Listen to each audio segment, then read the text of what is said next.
Let me go." Amelia Romano pressed her back against the cold marble wall of the Valenti mansion, her borrowed white dress still wrinkled from the ceremony she never wanted. Her hands were shaking so badly she had to press them against her sides to hide it. Across the room, Adrian Valenti stood watching her, not with hunger, not with possession, but with something she hadn't expected and couldn't name.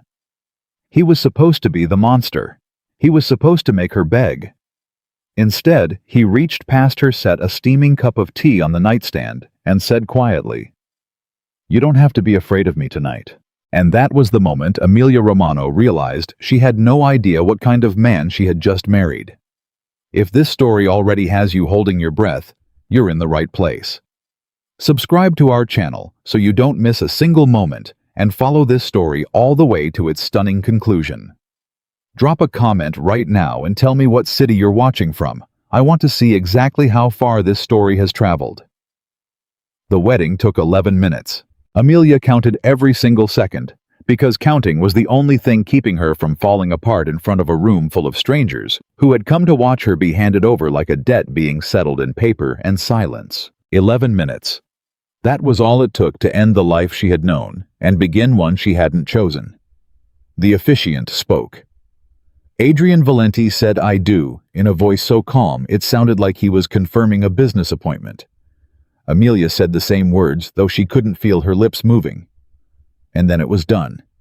No music, no flowers, no moment where two people looked at each other and felt something real. Just a room full of men in expensive suits who smelled like cigarettes and power. And Amelia Romano standing at the front of it, in a dress she had borrowed from her neighbor Mrs. Caruso, because everything she owned had already been used as collateral. She didn't cry. She had promised herself she wouldn't. Her brother Marco was in the third row watching her with his jaw locked tight and his eyes red-rimmed in a way that meant he'd been up all night. He was 23 years old, and he had never once in his life been able to hide what he was feeling. Amelia had spent the last decade reading his face the way other people read weather forecasts because his moods were the first thing she prepared for every morning. Right now, his face said, "I'm sorry. I'm so sorry. I should have stopped this." She gave him the smallest nod she could manage. Don't do that. We don't have a choice and you know it." He looked away first. The reception was brief. Men shook Adrian's hand. Women she didn't recognize kissed her cheek and murmured things she couldn't process. Someone pressed a glass of champagne into her palm, and she held it for 40 minutes without drinking a single drop, because her throat had sealed itself shut somewhere around the moment she signed the marriage contract that morning. She had read every line of it. She'd spent 3 days reading it with a dictionary beside her on the kitchen table, and a legal pad where she wrote down every word she didn't understand, and then looked it up and wrote the definition in her own handwriting so she couldn't tell herself later that she hadn't known what she was agreeing to. It was meticulous. It was thorough. And it gave Adrian Valenti rights over her time, her presence, and her public life that made her stomach clench every time she thought about them too hard. But it also, and this was the part that confused her, included a clause that she hadn't expected. The party of the second part retains full autonomy over any professional or creative endeavors she chooses to pursue during the term of this agreement. She'd read it 4 times. She'd looked up every word. Full autonomy. Her choice. Any endeavor. She had asked her family's lawyer, a tired man named Mr. Benedetti, who'd known her father and clearly hated being in this room, what it meant in plain terms. He'd looked at the clause for a long moment, and then he'd looked at her over the rim of his glasses. "It means he can't stop you from working," Mr. Benedetti had said. "It means whatever business you want to pursue, whatever career, whatever project, it's yours. He has no legal claim on it and no right to interfere." "Why would he include that?" she asked. Mr. Benedetti had folded the paper carefully and slid it back across the table. "I don't know, Amelia. But in 30 years of contract law, I've never seen a Valenti document include a clause like that. Not once." She had filed that away. She hadn't known what to do with it. So she'd put it in a folder in her mind, labeled things I don't understand yet, and gone back to packing the few belongings she was allowed to take to the mansion. Now she was here, And the reception was ending, and the guests were leaving. And Marco was being escorted toward a car by a man named Sal, who had a thick neck and kind eyes that didn't match each other. And Amelia watched her brother disappear through the front door of the Valenti mansion, and felt the last tether to everything familiar snap loose inside her chest. Mrs. Valenti. She turned. A woman she hadn't seen before was standing 3 feet away, small and precise, with silver hair cut close to her head, and a posture that suggested she had never slumped in her life. She was holding a small leather portfolio and looking at Amelia with an expression of polite, professional neutrality. "I'm Rosa," the woman said. "Mr. Valenti asked me to show you to your suite." "My suite?" Amelia repeated. "Yes, you have your own rooms. Mr. Valenti felt you would want your own space." A beat. He was quite specific about it. Amelia looked at her. Rosa looked back. Neither of them said what was obvious, that a man who wanted to use his wife as a possession didn't give her her own suite with the word "quite specific" attached to it. "All right," Amelia said. "Thank you." The suite was on the 3rd floor. It was larger than the entire apartment she had shared with Marco above the bakery, and it smelled faintly of fresh paint, and something she couldn't identify at first until she walked closer to the window and recognized it: cedar. Someone had placed small cedar blocks on the windowsills. Her mother used to do that. She had done it in every room of their apartment because she said it kept the air clean and the mind clear. Amelia stood very still in front of the window. She did not ask herself how anyone in this house could have known that. She wasn't ready for that question yet. She sat on the edge of the bed, which was real and solid, and covered in white linen that had been ironed to a smoothness she had never personally achieved in her life, and she breathed. In through her nose, out through her mouth. The way she used to breathe when her father was in the hospital and the medical bills were arriving faster than she could open them, and someone had to hold everything together. "You know how to do this," she told herself. "You've been doing this for 10 years, one room at a time, one problem at a time. You know how." A knock at the door. She stood up automatically, a reflex, the way she'd answered the bakery door 1,000 times before anyone else was awake. "Come in." The door opened, and Adrian Valenti walked in, and Amelia Romano finally let herself look at him properly for the first time since the ceremony. He was tall. She'd registered that mechanically before, but now she noticed the full reality of it. Not just height, but a kind of physical presence that seemed to take up more space than his actual body occupied. He was wearing a dark suit jacket, removed, sleeves rolled to the forearm, and he looked like a man who had been at work since before sunrise and intended to continue long past midnight. He had gray at his temples that she hadn't noticed in the photographs she'd been shown. He had a scar along his left jawline, thin and old, nearly invisible unless the light caught it. His face was not a cruel face. It was an exhausted face. She hadn't been prepared for that. He was carrying a cup of tea, not handed off to someone else to carry. He was carrying it himself, and he crossed the room without ceremony and placed it on the nightstand beside the bed, with the careful precision of someone who was trying not to rattle the cup in the saucer. "I noticed you didn't eat at the reception," he said. Not an accusation, not a demand for explanation, just a fact stated plainly. "I wasn't hungry," Amelia said. "Chamomile, in case you couldn't sleep." He stepped back. "The kitchen is staffed around the clock. You can ask for anything you want at any hour. Rosa will give you the house phone list in the morning."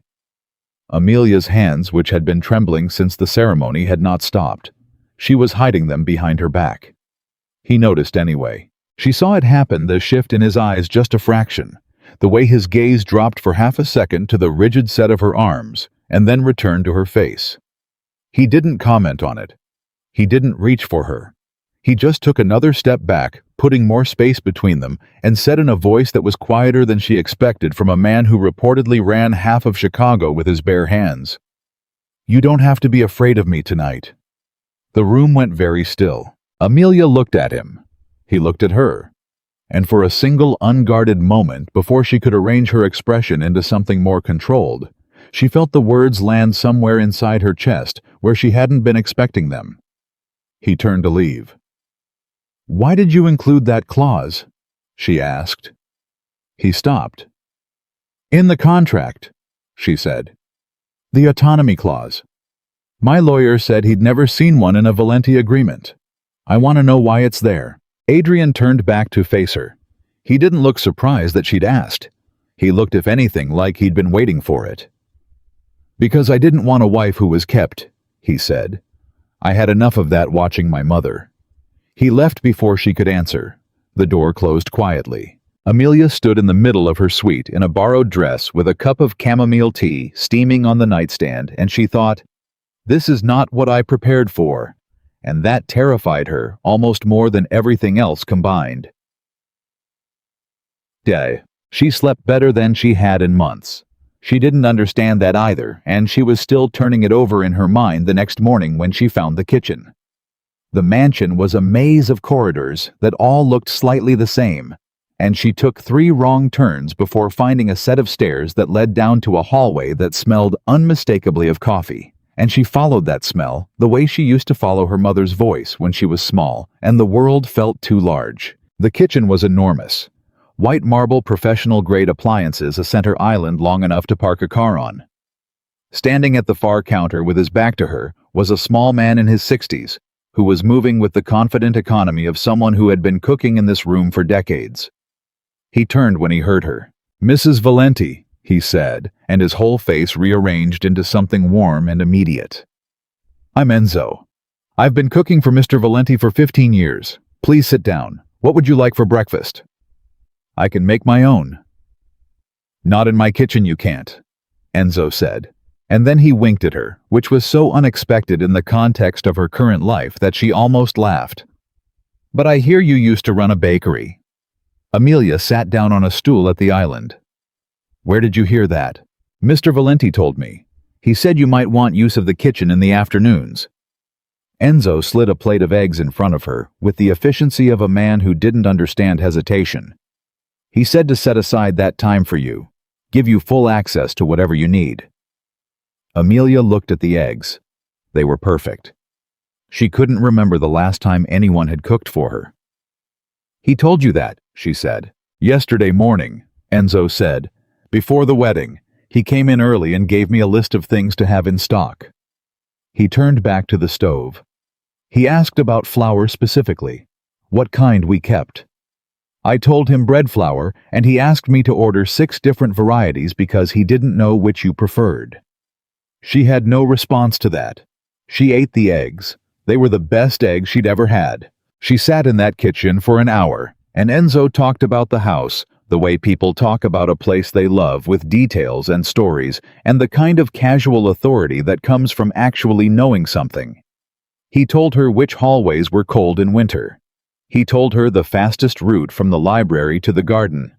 He told her that the 3rd floor east corridor window stuck, and you had to lift slightly before pulling to get it open. He told her with the careful, deliberate air of someone delivering information they'd been asked to deliver, that Mr. Valenti had a standing rule that his wife's rooms were her own, and no one entered without her invitation, including him.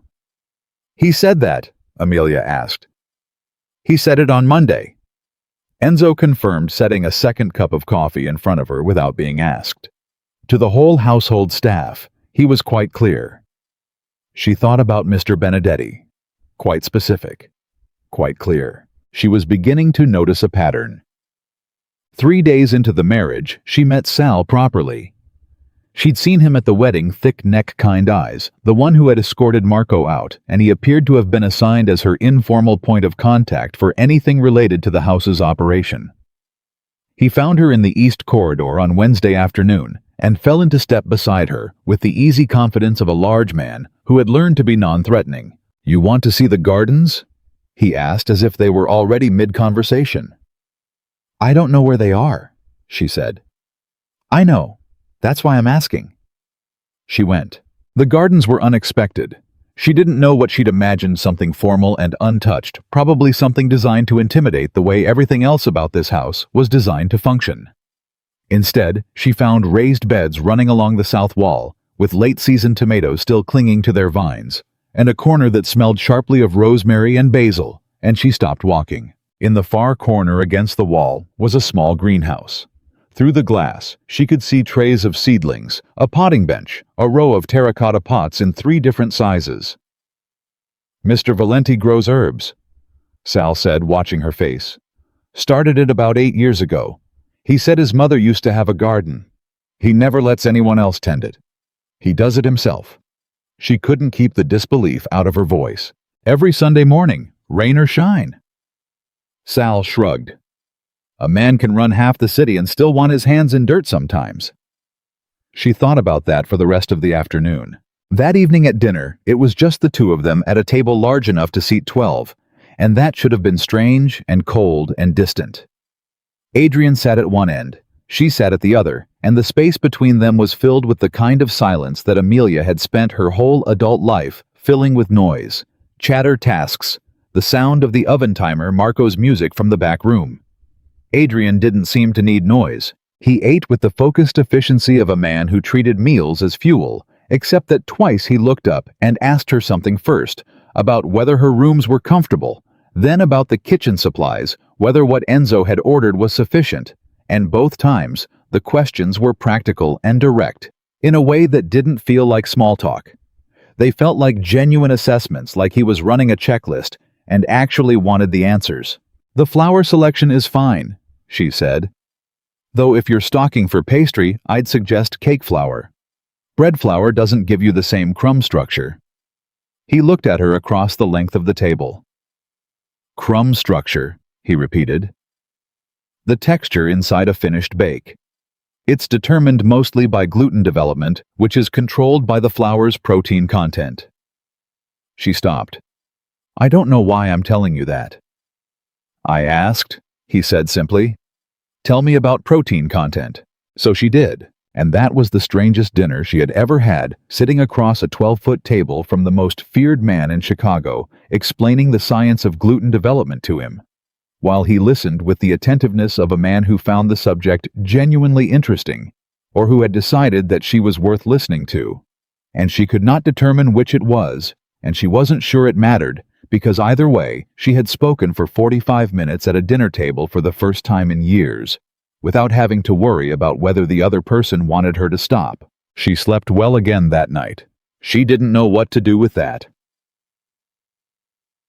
The first time she saw the other Adrian was on a Thursday evening in the second week, and she came upon it completely by accident.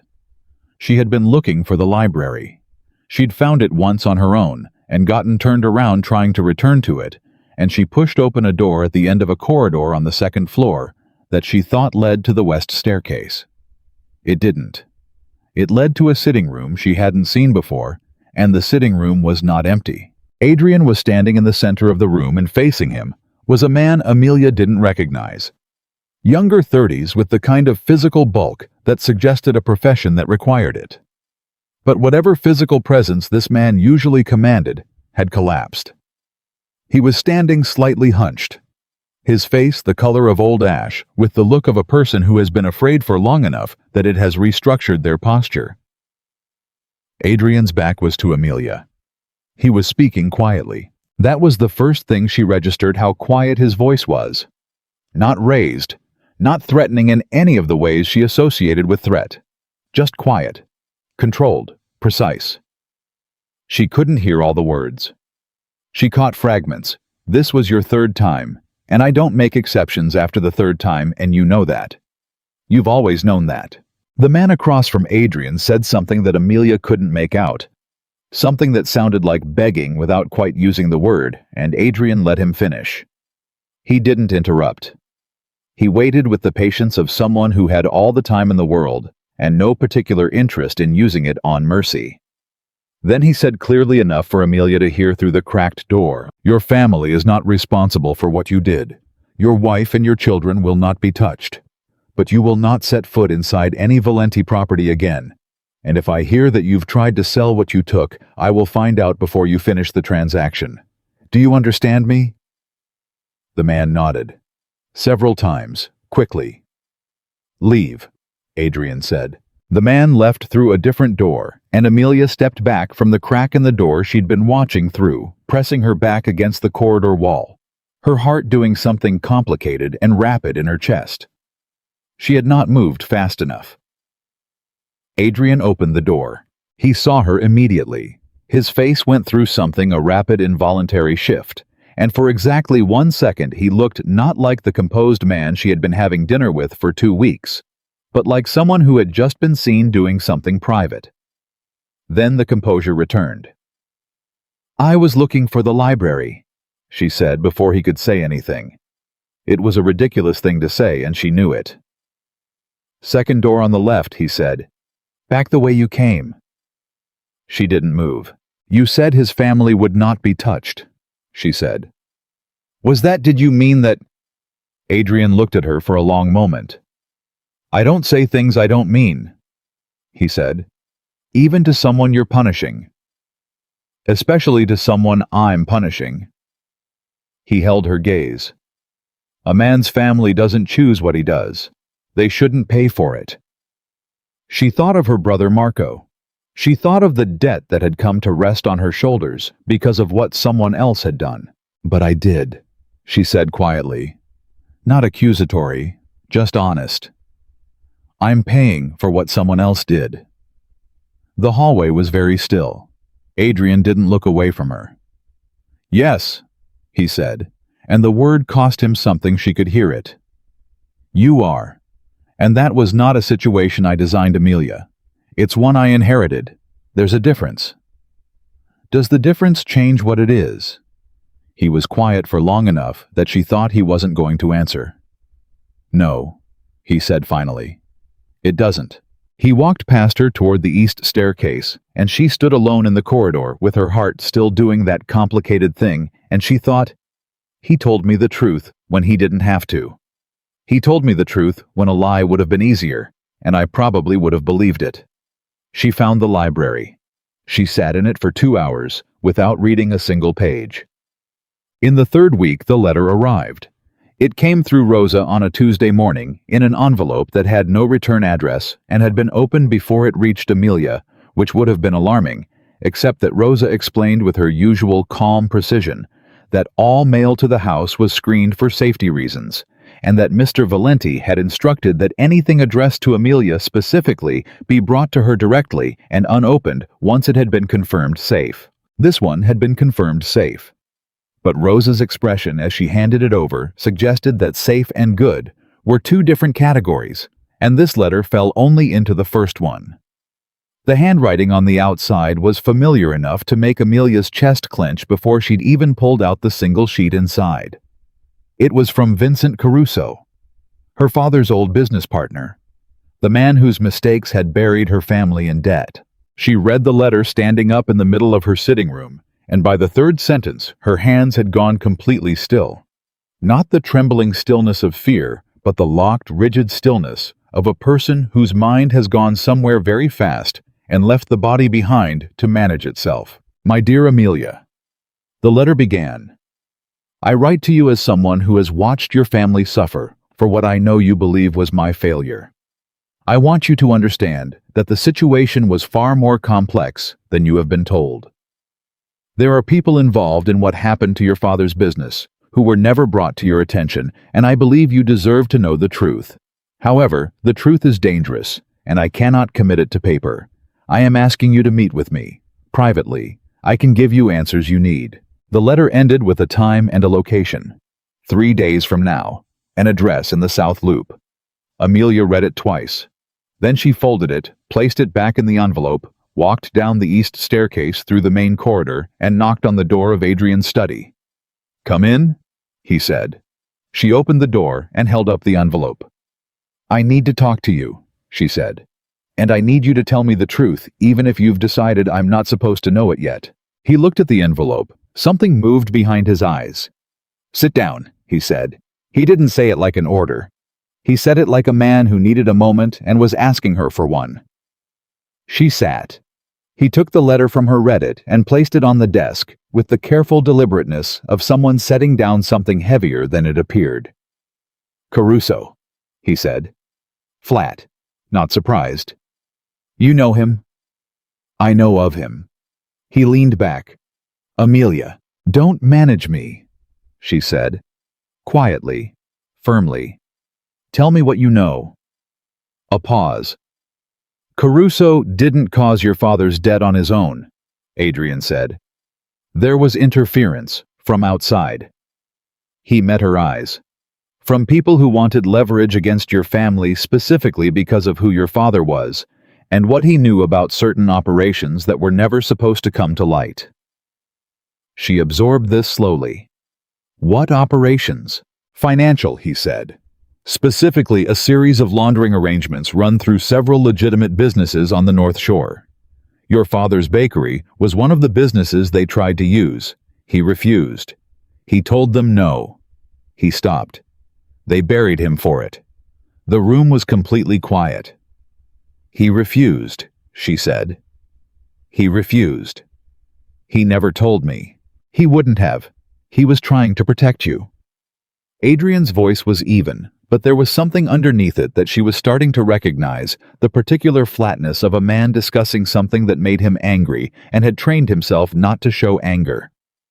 What happened to your family was not an accident, and it was not Caruso's fault alone. Caruso was used as the instrument. He may not have even understood the full picture. And you, she said. Did you know all of this when you agreed to the marriage contract? He didn't answer immediately. That was its own answer. Adrian. I knew some of it, he said. Not all of it. I knew there were complications. I didn't know the full scope until after the contract was signed. She looked at him for a long time. If you had known the full scope, she said carefully, what would you have done differently? He looked at her across the desk in the quiet of his study on a Tuesday morning, 3 weeks into a marriage that neither of them had chosen, and he said, I don't know, but I would have told you the truth sooner than this. That much I know. She believed him. She didn't know why she believed him, and she wasn't sure that was wise, and she sat with the discomfort of that for several long seconds before she said, I'm going to meet with Caruso. Amelia, I'm not asking your permission, she said. I'm telling you what I've decided. And I'm telling you because I believe, for reasons I don't entirely understand, that you'll be honest with me about what I might be walking into. He was quiet. The clock on his desk ticked. Take Sal, he said. And don't go to that address. Counter-propose a public location, somewhere crowded, somewhere he can't control the environment. She nodded. And Amelia. His voice caught her at the door. When Caruso tells you there are people more dangerous than he is involved in what happened to your family. A pause. He'll be telling you the truth. She turned. How do you know? Because I'm one of them, he said quietly. And I've been trying to figure out how to tell you that since the day we were married. The door was open. The corridor stretched behind her. She stood at the threshold of his study and looked at the man she had married. The man who had given her tea on the night she was most afraid, who had stocked 6 varieties of flour before he'd even met her, who had told a frightened man that his family would not suffer for his mistakes, who had now just told her the most dangerous truth in the room, and she made a decision. She stepped back inside. She closed the door behind her. Start from the beginning, she said. And Adrian Valenti, the Iron Wolf of Chicago, looked at his wife for a long moment, exhaled once, and did. He started with his father. That was not where Amelia expected him to begin. She had braced herself for explanations about money, about territory, about the particular mechanics of how crime families operated when their interests overlapped with legitimate businesses. She had prepared herself for the kind of story that used words like leverage and exposure and collateral damage, the language of people who had learned to discuss harm without calling it by its real name. Instead, Adrian leaned forward in his chair, pressed both hands flat on the desk in front of him, and said, My father's name was Dominic Valenti. He built this organization on the principle that fear was the only currency that never lost its value. He believed that absolutely. He died believing it. And he spent 40 years proving he was right. Amelia sat across from him and said nothing. Dominic Valenti never met a problem he couldn't solve with the right amount of pressure applied to the right person at the right moment. Adrian continued. He was extraordinarily good at identifying where people were vulnerable, what they loved, what they couldn't afford to lose. A pause. He taught me everything he knew. I was 12 years old when I attended my first meeting, 15 when he explained to me what happened to men who failed him. By the time I was 20, I had watched enough to understand that this world runs on two things, loyalty and terror, and my father preferred terror because it was more reliable. And you? Amelia asked. What do you prefer? Loyalty, he said. But I inherited the reputation of a man who preferred terror, and reputations are harder to change than behavior. She absorbed that. Tell me about my father, she said. Adrian's jaw tightened almost imperceptibly. Your father, Carlo Romano, opened Romano's Bakery in 1987. He was not a wealthy man, but he was a careful one. He kept meticulous records. He paid his taxes. He had a reputation in the neighborhood for honesty that was, as my father used to say, almost inconvenient. The corner of his mouth moved slightly, not quite a smile. In 1998, certain associates of my father's were running a financial arrangement through a network of small businesses on the North Shore. The structure required participation from businesses that had clean records and established community standing. Your father's bakery fit the profile. They approached him, Amelia said. They approached him. He said no. He was very polite about it. Apparently my father's man came back and reported that Carlo Romano had thanked them for the offer and declined, and that he seemed to genuinely not understand what declining cost him. Adrian looked at her steadily. A man like my father did not accept that kind of refusal. But Carlo Romano was also a man with connections to certain city aldermen and a friendship with a particular federal investigator that made direct action against him more complicated than it was worth. So they used Caruso, Amelia said. They used Caruso, Adrian confirmed. Vincent Caruso was your father's business partner at the time. He was not a strong man. He had debts of his own, and when he was offered a way out of those debts in exchange for creating financial entanglements that would eventually compromise your father's business, he took it. A beat. I don't think Caruso understood the full scope of what he was doing. He understood that he was being used. He may not have understood how permanently. Amelia was quiet for a moment. My father died never knowing any of this, she said. Yes. He spent the last 3 years of his life trying to sort out debts he thought were legitimate business failures. He blamed himself. Her voice was even. It cost her something to keep it that way. He told me 2 weeks before he died that he was sorry. That he had made mistakes that would follow us. He died believing he had failed us. Adrian didn't look away. Yes, he said again. And this time the word was not flat. It carried something. And you inherited this, she said. The debt. The arrangement. When my father died, I inherited the entire organization, every agreement, every obligation, every relationship he had built over 40 years, including the manufactured debt against the Romano family. He leaned back. I did not create it, but I had the power to call it in, or to let it dissolve, and the people who had structured the original arrangement came to me within a week of my father's funeral and told me that it was time to collect. The room was very still. What did you tell them? Amelia asked. I told them I needed 60 days to review the arrangement before making any decisions. He met her eyes. In those 60 days, I had my own people go through every record we had. I wanted to understand what we were actually owed and why. And what I found was that the original debt calculation had been manipulated. The numbers had been inflated significantly beyond what any legitimate calculation would have produced. So, the debt we owed was a fraction of what you were being told you owed, he said. Someone had been running the numbers against your family for years, adding interest on fabricated principal, compounding it in ways that were designed to make it mathematically impossible to repay. Amelia felt something cold settle in her chest. Who? She said.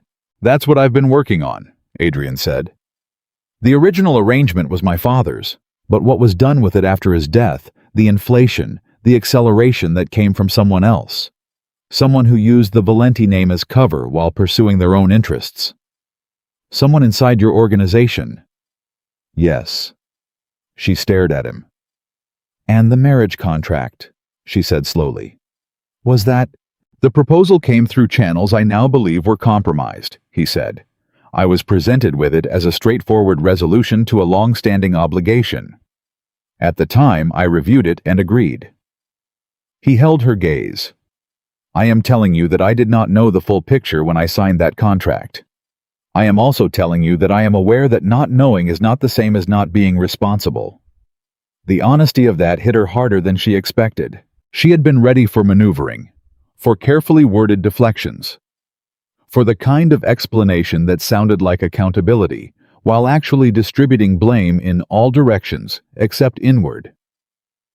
She had not been ready for a man who looked her in the eye and said not knowing is not the same as not being responsible.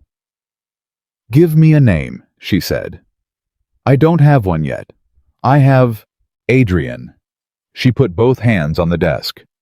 I just listened to you explain to me that my father died blaming himself for something that was done to him, that my family spent a decade in debt because of manufactured numbers, and that I am sitting in this house as a wife because someone inside your organization manipulated a contract. I want a name. He looked at her for a long moment. Ferraro, he said. Giancarlo Ferraro. He ran the financial side of my father's operations for 12 years. When my father died, he stayed on. He presented himself to me as an advisor. He has been inside this organization for 22 years, and he knows where every structure is built and where every weakness is. Does he know you suspect him? No, Adrian said. And that is the only advantage I currently have. Amelia sat back. Her mind was moving faster than she could quite keep pace with, not panicking, but processing the way it had always processed when the problems were real and the stakes were the kind that didn't come with a safety net. She thought about Marco. She thought about her father sitting at the kitchen table with bills spread out in front of him, adding numbers that would never add up the way he needed them to. She thought about Caruso's letter sitting on the desk between them. Caruso wants to tell me something, she said. Yes, and the fact that he wrote to you directly through a letter rather than through Ferraro's channels suggests he may be trying to communicate outside the network. Which means he knows something too. Which means, Adrian said carefully, that Caruso may have realized what he was actually part of, and is scared. She picked up the letter. Then I'm going to meet him, she said, and you're going to stay out of it. Because if Ferraro is watching your movements, he'll know immediately if you make contact with Caruso. Adrian was absolutely still. You're not he started. I know I'm not, she said. I'm also not a threat. I'm a woman who used to run a bakery, who has no visible connection to any of your operations, and who just received a letter from an old family friend. If anyone asks, that's exactly what this is. He stared at her. She held his gaze. Sal goes with you, he said finally. Sal stays a block away, she countered. Close enough to respond if something goes wrong. Far enough that Caruso doesn't see him and panic. Another long silence. You have done this before, he said.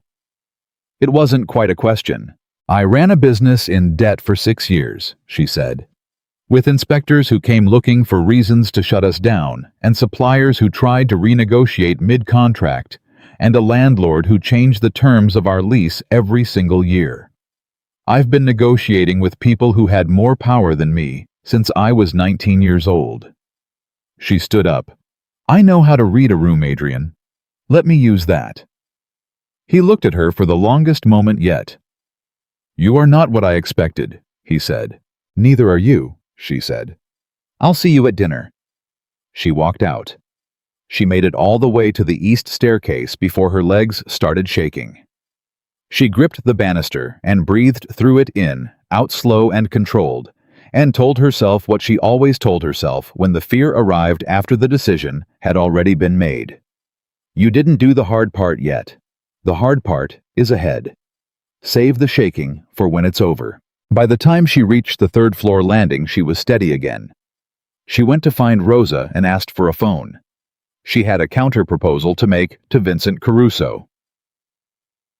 The cafe she chose was on Michigan Avenue. She picked it because she had been there before, years ago, when Marco had gotten into the culinary program at the community college, and they had gone out to celebrate with coffee and pastries that cost more than their weekly grocery budget, and had tasted in that specific moment like everything was going to be fine. She knew the layout. She knew where the exits were.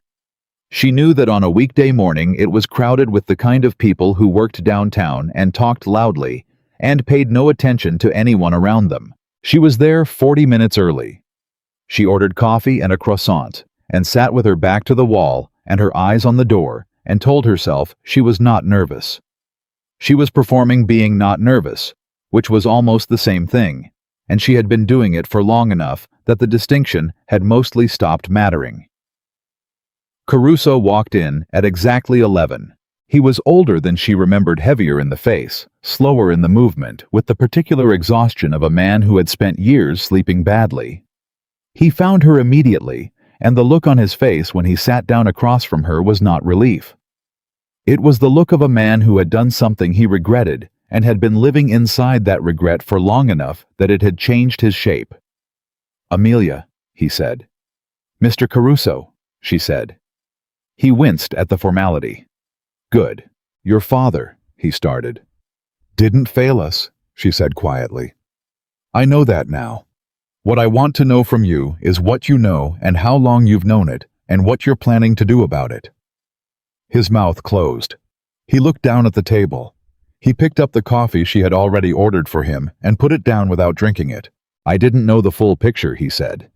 "When they came to me, I thought they told me it was temporary, that it was a restructuring arrangement, just paperwork, just moving money through the business records in a way that would sort itself out after a year. They told me Carlo would never know." He exhaled. "I was desperate. I was 3 months from losing everything. I thought I was solving my problem without hurting anyone. And then Carlo started struggling. And I kept telling myself it was temporary, that it would resolve, that the arrangement would end. But it didn't end. It got more complicated, and more money disappeared from the accounts, and Carlo was working himself to death trying to keep the bakery running, and He stopped. I told myself it wasn't my fault because I hadn't known what I was fully agreeing to. I was a coward. I am a coward. I know that. "Who approached you?" Amelia said. He looked up. "I need a name," she said. "You wrote me a letter.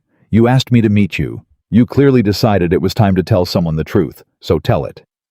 He picked up his coffee, put it down again. "Ferraro," he said. "Giancarlo Ferraro." The confirmation landed in her chest like a key turning in a lock. "He was the one who made the original approach," Caruso continued. "He said he was acting on behalf of the Valenti family, Dominic Valenti personally. He made it very clear what happened to people who refused." A pause. "What I didn't know until about 8 months ago was that Ferraro had been running his own side operations for years, skimming, manipulating, using the Valenti name for arrangements that Dominic Valenti never approved and that the current Mr. Valenti doesn't know about." "How do you know that?" Amelia said. "Because 4 months ago Ferraro came to me again," Caruso said. His voice dropped.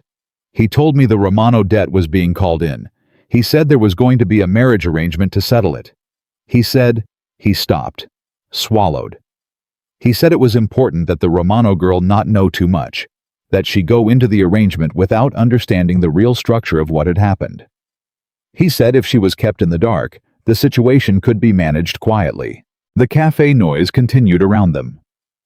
Someone laughed loudly 2 tables over. Amelia's voice was very even when she spoke. "He wanted me ignorant," she said. "He wanted both of you ignorant," Caruso said. "He wanted Adrian Valenti to have a wife who was dependent and uninformed, because that is leverage. He wanted you to believe your family had failed, so you'd have nowhere to turn. And he wanted it all arranged before Adrian had time to look too closely at the numbers." "But Adrian looked at the numbers anyway," Amelia said. Caruso stared at her. "You already talked to him," Caruso said. "He told me what he knew," she said. He told me the debt was inflated and that someone inside the organization was responsible. He gave me Ferraro's name this morning." The color left Caruso's face in a rush.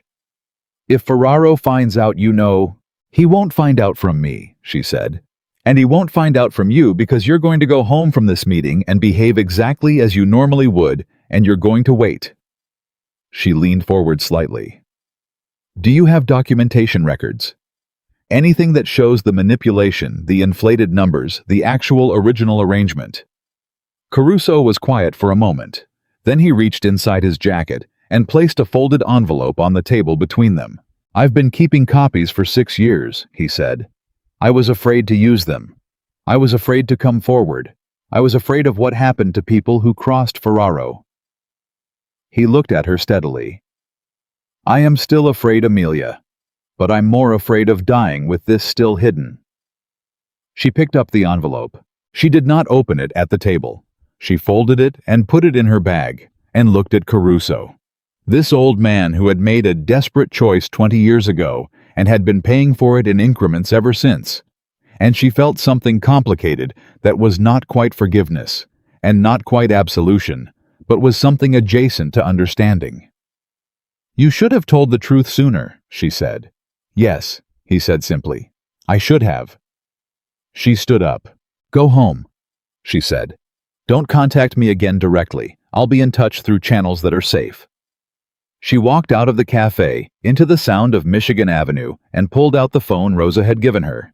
She texted Sal, "Coming out north entrance, ready to leave." His response came in 11 seconds. "Right here."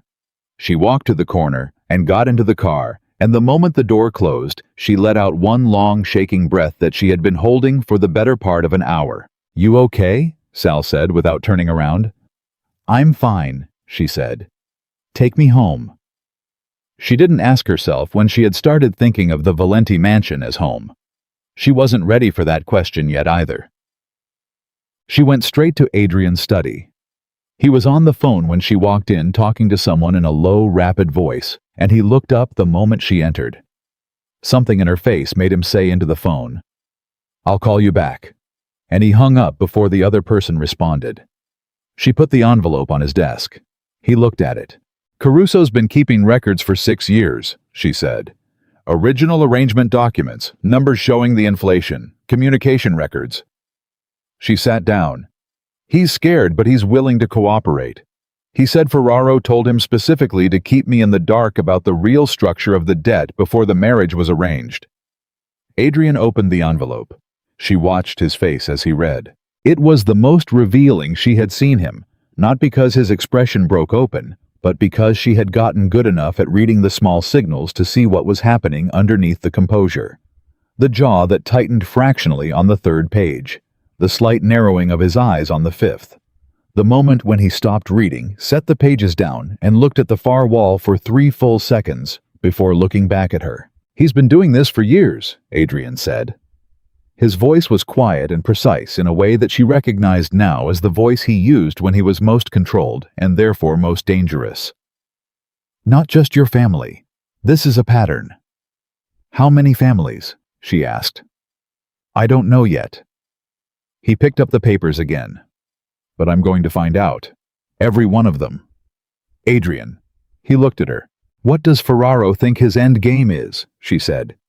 "If he's been running operations under your name, manipulating arrangements, keeping people uninformed, what does he get out of it? What's he building toward?" Adrian was quiet for a moment. "Power," he said.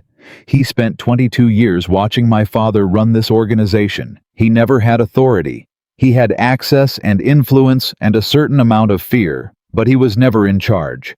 When my father died and I took over, Ferraro saw a new leader who didn't yet know the full landscape."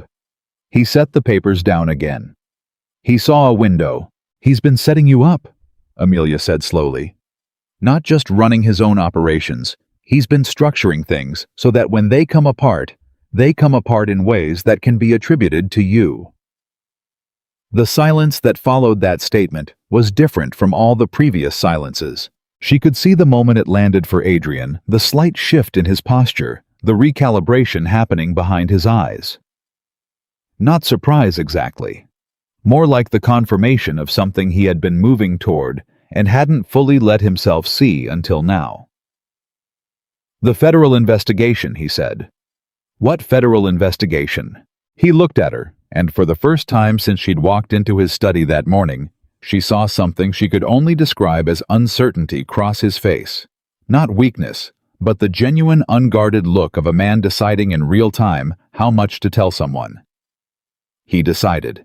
"There's been an investigation open on this organization for 14 months, he said, focused primarily on financial crimes, laundering specifically through a network of businesses on the North Shore." He held her gaze.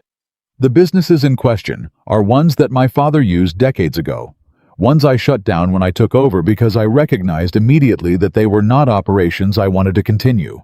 I have documentation of the shutdown, records, dated transactions." "But," she said, "but 6 months ago, those businesses started showing activity again, under arrangements that carry Valenti signatures." He paused. "Signatures I did not make." The room felt very small suddenly. "Ferraro has been reopening them," she said. "Under my name," Adrian confirmed. "Yes." "He's not just stealing from you," she said. "He's setting you up to take the fall for a federal investigation." "Yes. And the Romano debt, the marriage arrangement." She stopped thinking. "Ferraro structured it so that I would be inside this house, close to you, dependent on you. He wanted a liability. He wanted a pressure point," Adrian said. "Someone I would have reason to protect, which means someone who could be threatened to make me compliant." He looked at her steadily. "He misjudged several things." "He misjudged that you'd tell me the truth," she said. "He misjudged that you'd be someone I'd want to tell the truth to," Adrian said. The words were said plainly, without ornamentation, in the same direct register he used for everything. That made them hit harder than if he had tried to soften them. She looked at the papers on the desk between them. "We need to get these documents to someone we can trust," she said. "Outside the organization. Someone who can authenticate them and hold them safely." "I have a contact," Adrian said. "Federal level. Someone I've worked with before on matters where our interests aligned." "A federal contact," she repeated. "So you've cooperated with investigations before?" "Selectively," he said, "when the alternative was allowing genuinely dangerous people to continue operating unchecked." He looked at her levelly. "I am not a good man, Amelia. I want to be clear about that. I have done things I cannot undo and made decisions I would not make differently, even knowing what I know now. But there are lines I do not cross, and there are people I do not protect when they cross those lines themselves." "Ferraro crossed them," she said. "Ferraro crossed them years ago," he said. "I just didn't know his name was on the other side of them." She stood up again. "Call your contact," she said. "I want to know what it would take to build a case that holds." He picked up his phone. Then he stopped. "Amelia," he said, "when I agreed to this marriage..." He paused, and for a moment the composure thinned enough that she could see what was underneath it, and what was underneath it looked remarkably like a man who had been carrying something heavy for a very long time and had started to set it down. "I told myself it was a practical arrangement. That was true. I also told myself that I had a responsibility to the person who came into this arrangement through no choice of her own. To not make it worse than it had to be. To give her..." He stopped again. "You gave me flour," she said. He blinked. "6 varieties," she said. "Before you'd ever met me. That was not a practical arrangement. That was someone who was paying attention." He was quiet for a long moment. "I looked you up," he said finally, "before the contract was finalized. I read everything I could find. The bakery, the years you ran it alone, what happened after your father died, your brother." He met her eyes. "You had kept an entire life together with your hands and your will and nothing else, and you had done it without a single complaint that anyone ever heard. And you were about to walk into a house that was nothing like anything you'd ever known, and you weren't going to show how afraid you were, because you never showed anyone how afraid you were." A beat. I wanted you to have the right flower. The afternoon light shifted. Amelia stood in the study of a man she had married because she had no choice, and she looked at him across a desk covered with evidence of a betrayal that had taken decades to fully surface. And she thought, my father told the truth, and it cost him everything. This man tells the truth when it costs him something, and he does it anyway. Make the call, she said. We have work to do. She turned toward the door, and she was almost through it when he said her name once more, quiet and certain, the way he said everything. Thank you, he said, for going today, for trusting me enough to come back with what you found. She didn't turn around. Don't thank me yet, she said. We haven't finished. She walked out into the corridor, and behind her she heard him pick up the phone, and she went to find Enzo because she had been running on coffee and adrenaline since 7 that morning, and she needed to eat something, and the kitchen was the one place in this enormous house where she had known since the first morning exactly who she was. 40 minutes later, she was at the center island with her hands in bread dough, the physical anchored rhythmic work of it, when Enzo set a cup of coffee beside her elbow and said without looking up from his own work, He's been different since you came here. Different how? She asked. Enzo was quiet for a moment in the way of a man choosing his words with care. Lighter, he said. A little. She pushed her palms into the dough. She didn't say anything, but she held on to that word lighter and turned it over in her mind while her hands worked, and she thought about a man who had inherited a world he hadn't built and was trying one careful, deliberate choice at a time to make it into something he wasn't ashamed of. She thought about what Ferraro was building toward. She thought about the federal investigation and the forged signatures and the families who had been buried in manufactured debt without ever knowing why. She thought about her father, who had told the truth and been destroyed for it. And she made herself a quiet, unspoken promise, right there in the kitchen, with her hands in bread dough, that she was going to make sure that what had been done to him came to light, every piece of it, every name attached to it, every manufactured number and forged signature and deliberate manipulation, not for revenge, for the record, so that the truth was somewhere in the world permanently in a form that couldn't be buried again. She was still at that island 2 hours later when Adrian walked in. He stopped when he saw the loaves she had shaped lined up and resting before their final rise. He looked at them for a moment. Ciabatta, he said. Close, she said. Focaccia. Enzo had rosemary.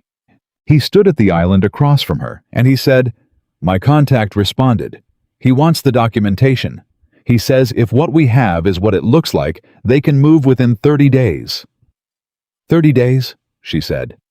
A lot can happen in 30 days, he said. Ferraro will be watching. He'll be watching for any change in the pattern. Then we don't change the pattern, she said. We go to dinner. We appear at the functions you're expected to appear at.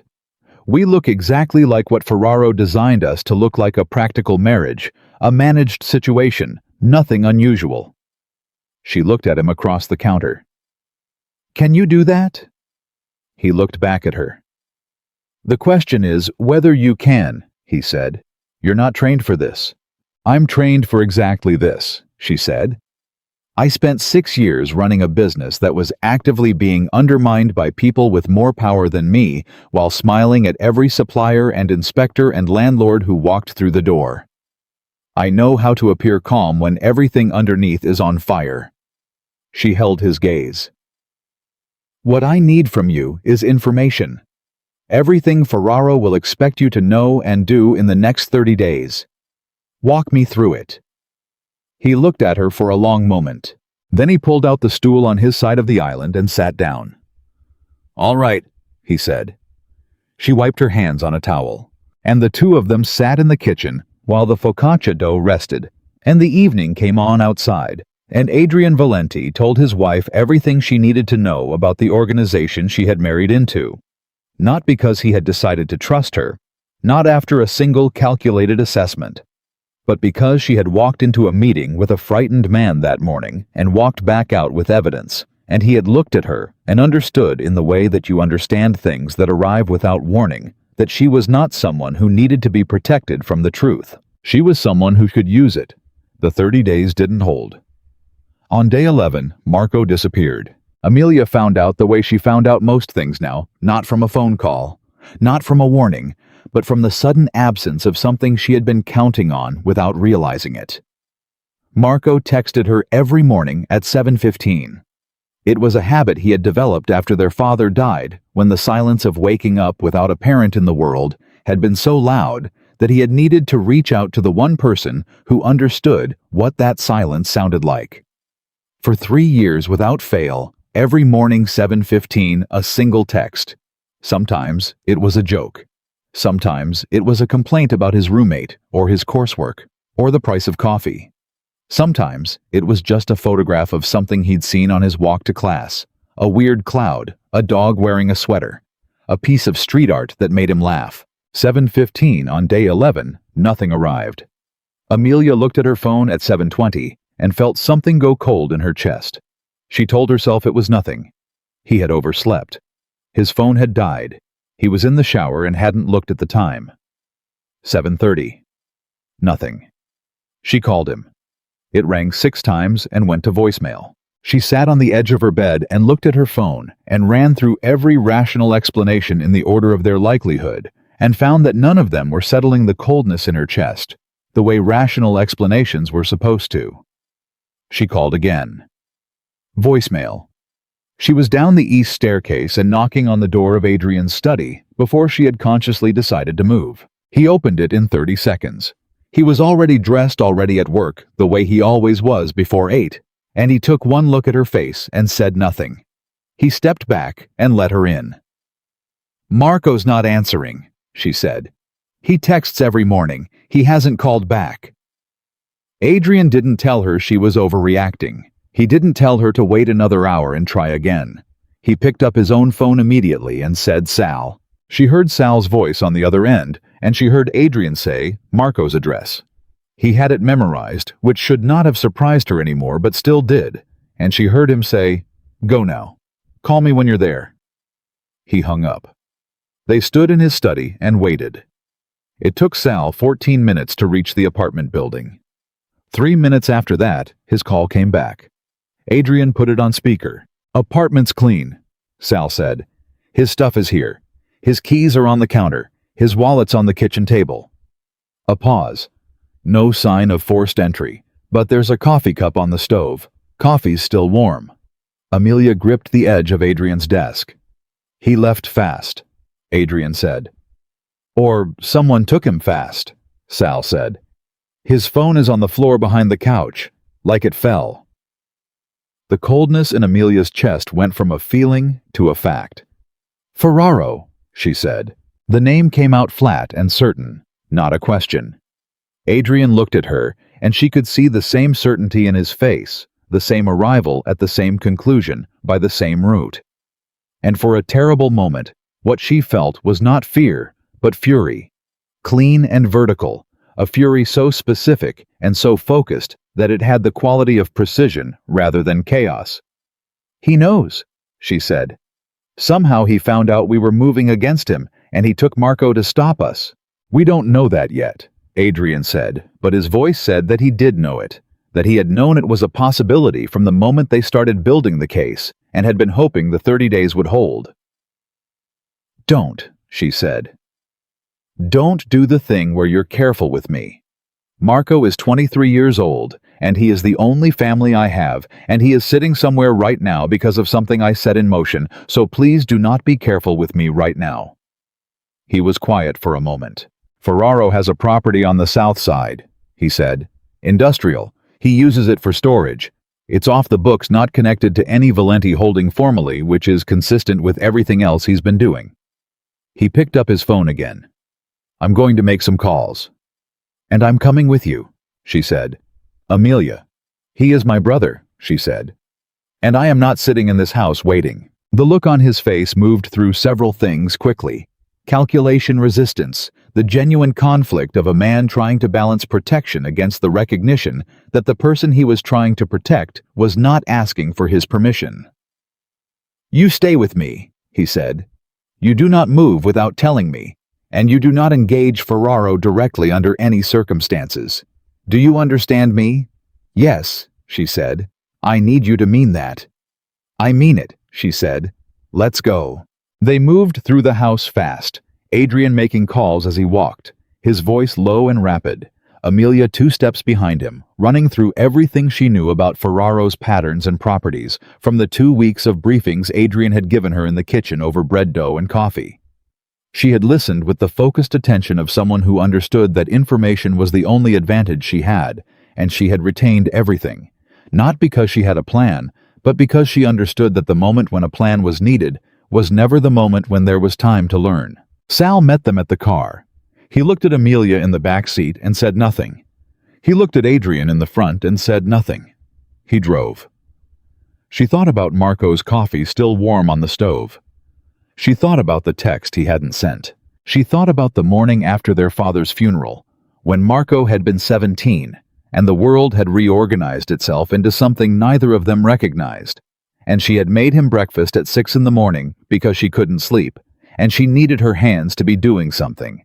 And he had come into the kitchen in his socks and sat down at the table without speaking and eaten every bite. And afterward, he had looked at her and said, "We're going to be okay, right?" And she had looked at her 17-year-old brother and said, "Yes, we're going to be okay." And she had meant it with everything she had because it was the only option she was willing to accept. She meant it now, too. She was going to get him back.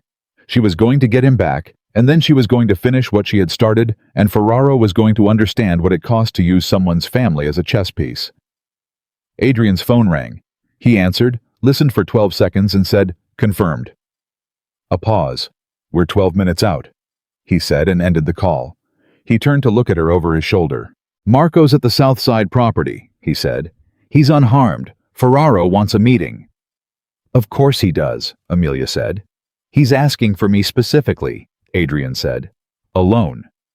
Which means he wants you isolated and away from whatever protection structure you currently have," she said. "It's not a meeting. It's a trap." "Yes," Adrian said. "So we don't give him what he asked for," she said. "We give him something he didn't expect." Adrian studied her. "What are you thinking?" he said. She took a breath. "Ferraro thinks I'm exactly what he designed me to be," she said. "A pressure point, a liability, a woman who came into this arrangement confused and dependent, and doesn't understand the real structure of what she's in the middle of." She met Adrian's eyes. "He hasn't adjusted that assumption, which means he's not afraid of me, which means I can walk into a room with him and he will not be on guard against me the way he will against you." The car was quiet. Sal kept driving. "Absolutely not," Adrian said. "Adrian?" "I said no, Amelia. This is not the cafe on Michigan Avenue. Ferraro is not Caruso. He is not a frightened old man with a folder of documents. He is dangerous in ways that—" "I know what he is," she said sharply. "I've spent 2 weeks studying everything you told me about him. I know exactly what he is. And I also know that you walking in there alone is exactly what he wants, and the worst possible play. And I know that walking in together with your full security presence tells him immediately that you know more than he expects you to, which destroys the one advantage we have, which is that he thinks he's still controlling this situation." A pause. "But if I walk in," she said more quietly, "alone, as his pressure point, as the liability he created, he'll think he's already won. He'll be talking to someone he believes is an asset, not a threat. And he will tell me things he wouldn't say to you." Silence. "Give me a wire," she said. "Give me Sal outside the building. Give me a exit on your count if I give the signal. And let me walk in there as exactly what Ferraro thinks I am and use it." She watched the decision happen in Adrian's face. She had learned his tells by now, the specific set of his jaw that meant he was calculating, the slight exhale that meant the calculation had landed somewhere he didn't fully like, but couldn't argue with. She had learned that his silences were not empty. They were full of very rapid thinking that he had trained himself to do invisibly. "If he touches you," he started. "He won't," she said. "I'm his leverage. You don't damage your own leverage." Another silence. "The moment anything changes," he said, The moment it goes sideways in any direction. I give the signal and you come in, she said. I know. He turned to face forward. Sal, he said.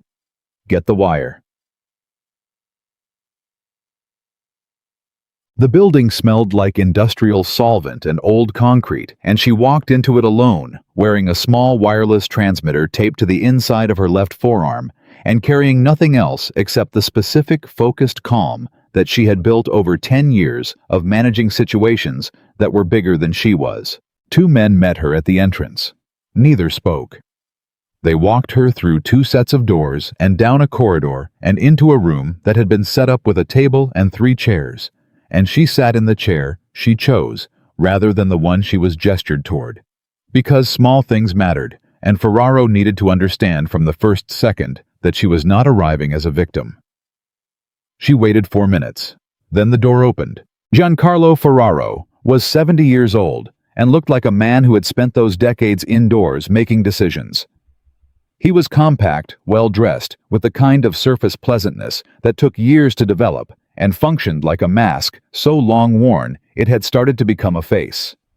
He smiled when he saw her, and the smile was practiced and real at the same time, which was one of the more unsettling combinations she had encountered. Mrs. Valenti, he said, and sat down across from her with the unhurried ease of a man who had all the power in the room and knew it. I appreciate you coming. You have my brother, she said. I didn't have a choice. You always have choices, he said gently.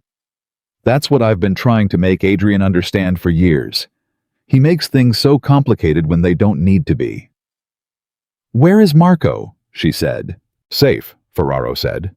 Completely safe. He's a fine young man. We've been having quite a nice conversation. He folded his hands on the table. I want you to understand, Amelia. May I call you Amelia?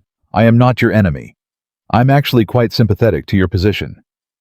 That's interesting, she said, given that you manufactured it. The smile didn't waver, but something behind it did. Just a fraction.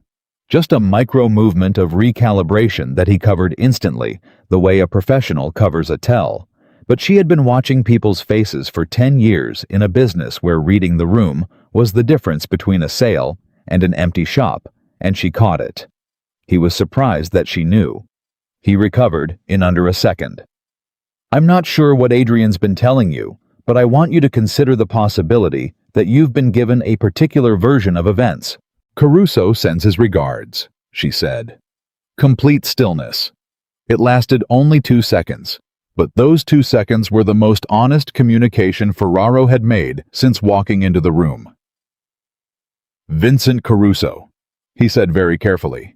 He held on to the documentation for 6 years, she said. Original arrangement records, the inflation structure, communication logs from when he was first approached. She watched his face. You should know that copies of everything are already in the hands of a federal contact who is not connected to any Valenti holding formal or informal. Ferraro looked at her. She looked back at him. You came in here as my leverage, he said slowly. But you're not leverage, are you? No, she said. I'm not. The room shifted. He was quiet for a long moment, and in that silence, she felt the balance of the room reorganize itself, not dramatically, not with any visible outward change, but in the way that spaces change when the real power structure reveals itself from underneath the one that was displayed. He leaned back. You're smarter than I expected, he said.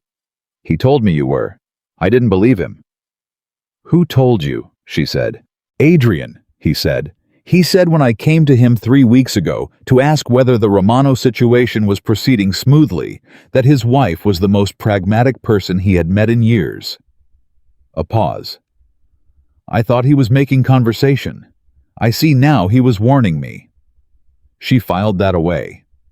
Adrian had known Ferraro was checking up on the arrangement. He hadn't told her. She would address that later. The federal contact is real, she said again. The documentation is authenticated and held in a location that is not affected by anything you do to me or to Adrian or to Marco. Is that clear? It's clear, Ferraro said. He sounded tired now in a way that was different from his earlier performance. You understand that this doesn't end neatly, Amelia. Even with documentation, even with a federal contact, these things take time. And in that time, Marco comes home with me today, she said. That is non-negotiable. You lose him as leverage the moment the documentation is out of reach, and it's already out of reach. So he has no value to you. He has emotional value to Adrian. He has emotional value to me, she said.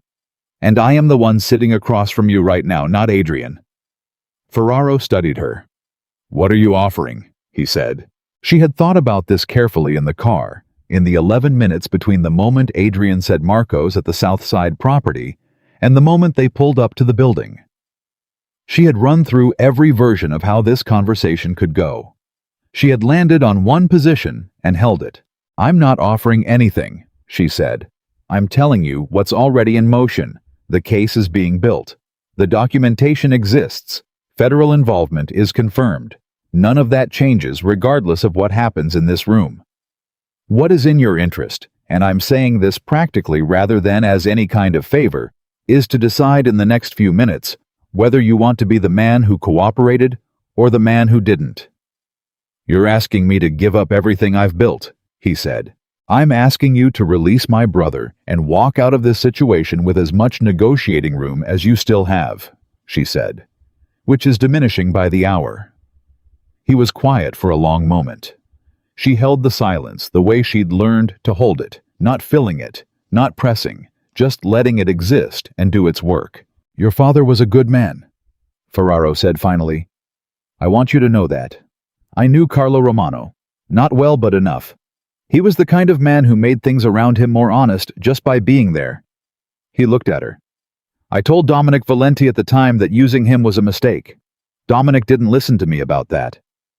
But you executed it anyway, she said. I was not in a position to refuse Dominic Valenti, Ferraro said. And afterward, she said, when Dominic was dead and you were still inflating the debt and still running operations under Adrian's name and still keeping families buried in numbers they could never repay, were you in a position to refuse yourself? The silence that followed that was different from all the previous ones. It was the silence of a man who did not have an answer that he was willing to say out loud. Amelia stood up. I want Marco, she said. Now. He came through a side door 2 minutes later, and the moment he saw her, his face did the thing it had been doing since he was 17. Every emotion arriving simultaneously, undisguised and immediate relief and anger, and the particular expression of someone who has been frightened and is embarrassed about it. He crossed the room, and she put her arms around him and held him for exactly 3 seconds, long enough for him to feel it, short enough that neither of them would cry in front of Ferraro's men. Are you hurt? She said quietly. No, he said. They kept me in a room, gave me food. Nobody touched me. He pulled back and looked at her. Amelia, what is... Later, she said. Walk with me. They walked out. Sal was at the door. The car was 30 feet away. She kept her pace even and her back straight all the way to it, and when the door closed behind them and the car started moving, she finally exhaled. Marco was staring at her. What just happened? He said. I'll explain everything, she said. But right now I need you to listen and not say anything until I'm done. Can you do that? Amelia and Marco. He closed his mouth. She told him everything.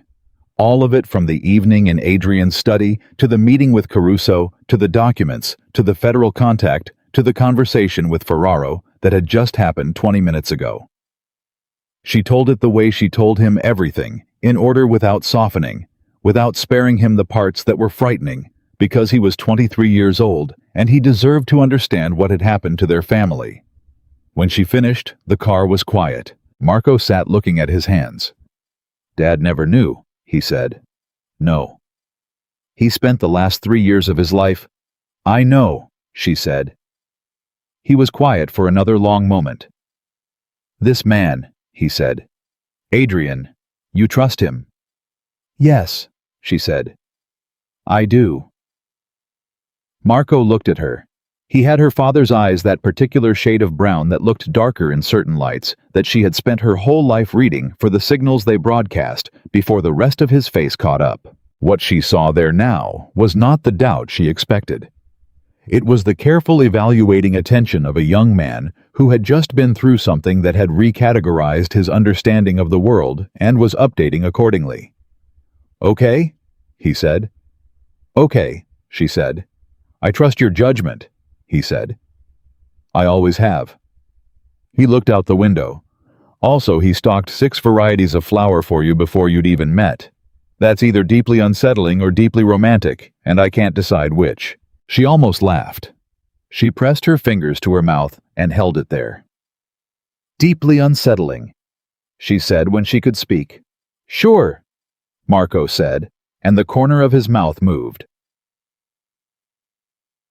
Adrian was waiting in the main corridor when they came through the door.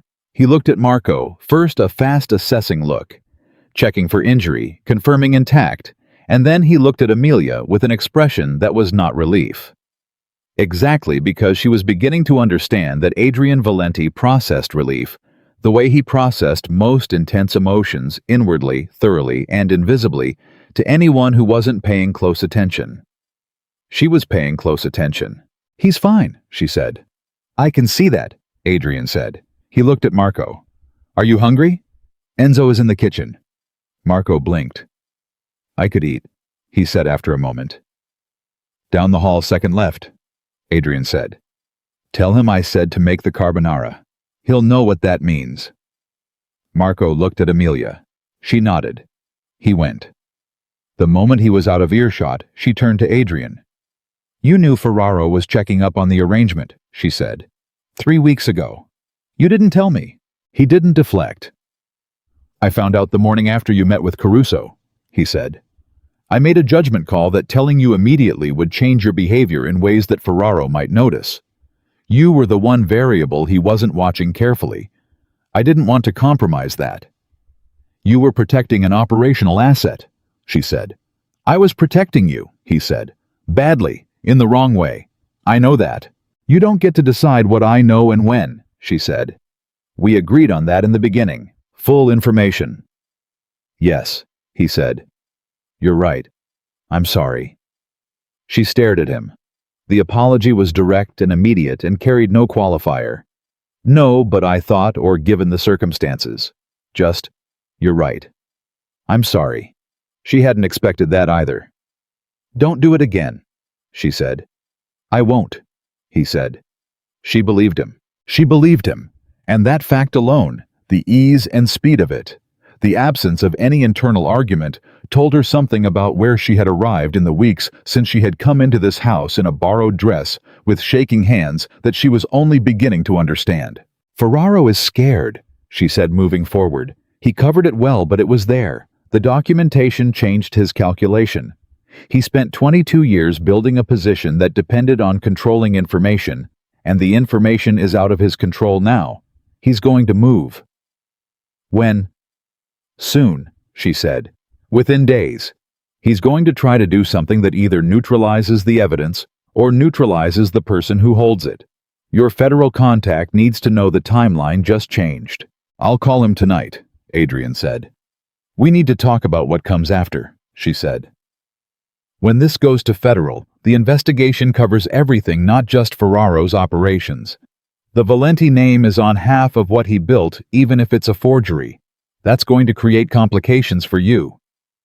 "I'm aware," he said. "Are you prepared for it?" He looked at her steadily. "I have been building toward a version of this organization that could survive legal scrutiny for 3 years, he said. "The legitimate businesses are real. The documentation of the transition is real. When the federal case comes, I intend to cooperate fully." He paused. "There will be consequences. There are things in my father's history and things in my own that will not survive the scrutiny cleanly. I know that. I've made my peace with it." "Your peace," she said.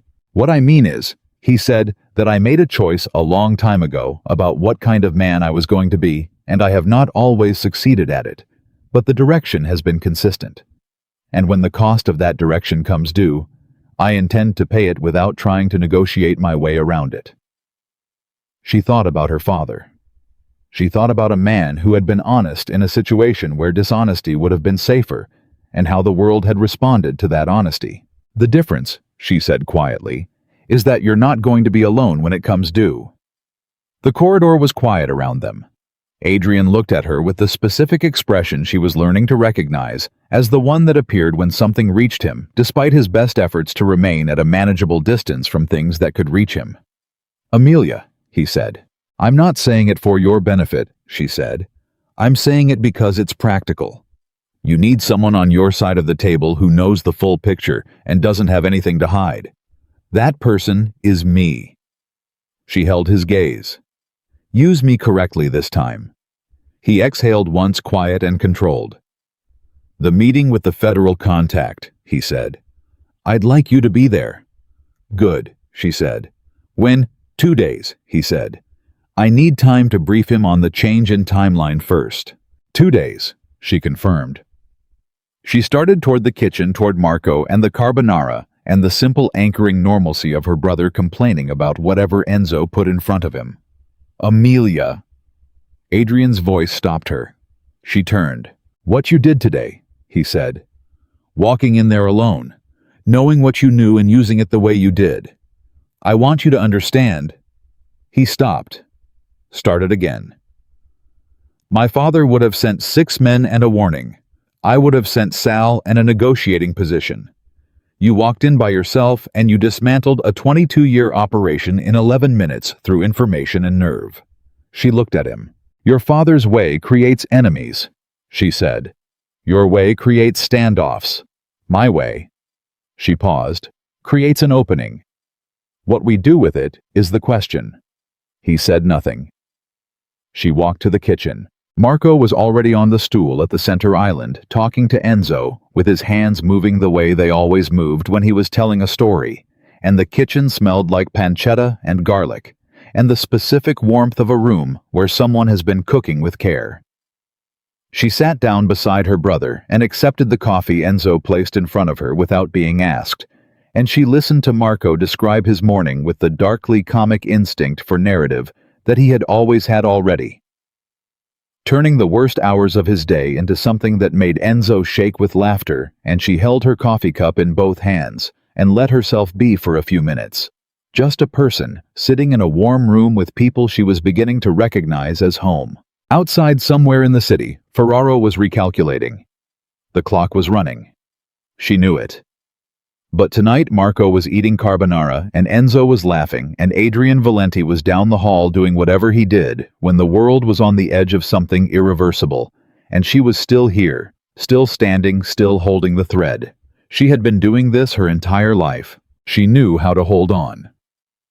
The federal contact's name was Daniel Reyes, and he arrived at the Valenti mansion on a Wednesday morning in a car that was deliberately unremarkable, wearing a suit that was deliberately forgettable, with the particular brand of controlled neutrality that Amelia had learned to recognize as the professional camouflage of someone whose job required them to be unremembered. He was younger than she expected, mid-40s with sharp eyes behind wire-rimmed glasses, and the posture of a man who sat through very long meetings and had trained himself not to show it. He shook Adrian's hand with the ease of familiarity. He shook Amelia's hand with the careful assessment of someone recalibrating in real time. "Mrs. Valenti," he said. "The documentation came from me," she said. "I think we can skip whatever briefing Adrian gave you about my role, and I can just tell you directly." Reyes looked at Adrian. Adrian said nothing. Reyes looked back at Amelia. Something in his expression shifted not warmly, but with the specific attention of a man who had just updated a file. "All right," he said. "Tell me directly." They sat in Adrian's study for 3 hours. Amelia walked Reyes through everything in the order it had happened. Caruso's letter, the meeting at the cafe, the documents, Ferraro's operations, the forged signatures, the inflated debt structures, and the morning at the Southside building.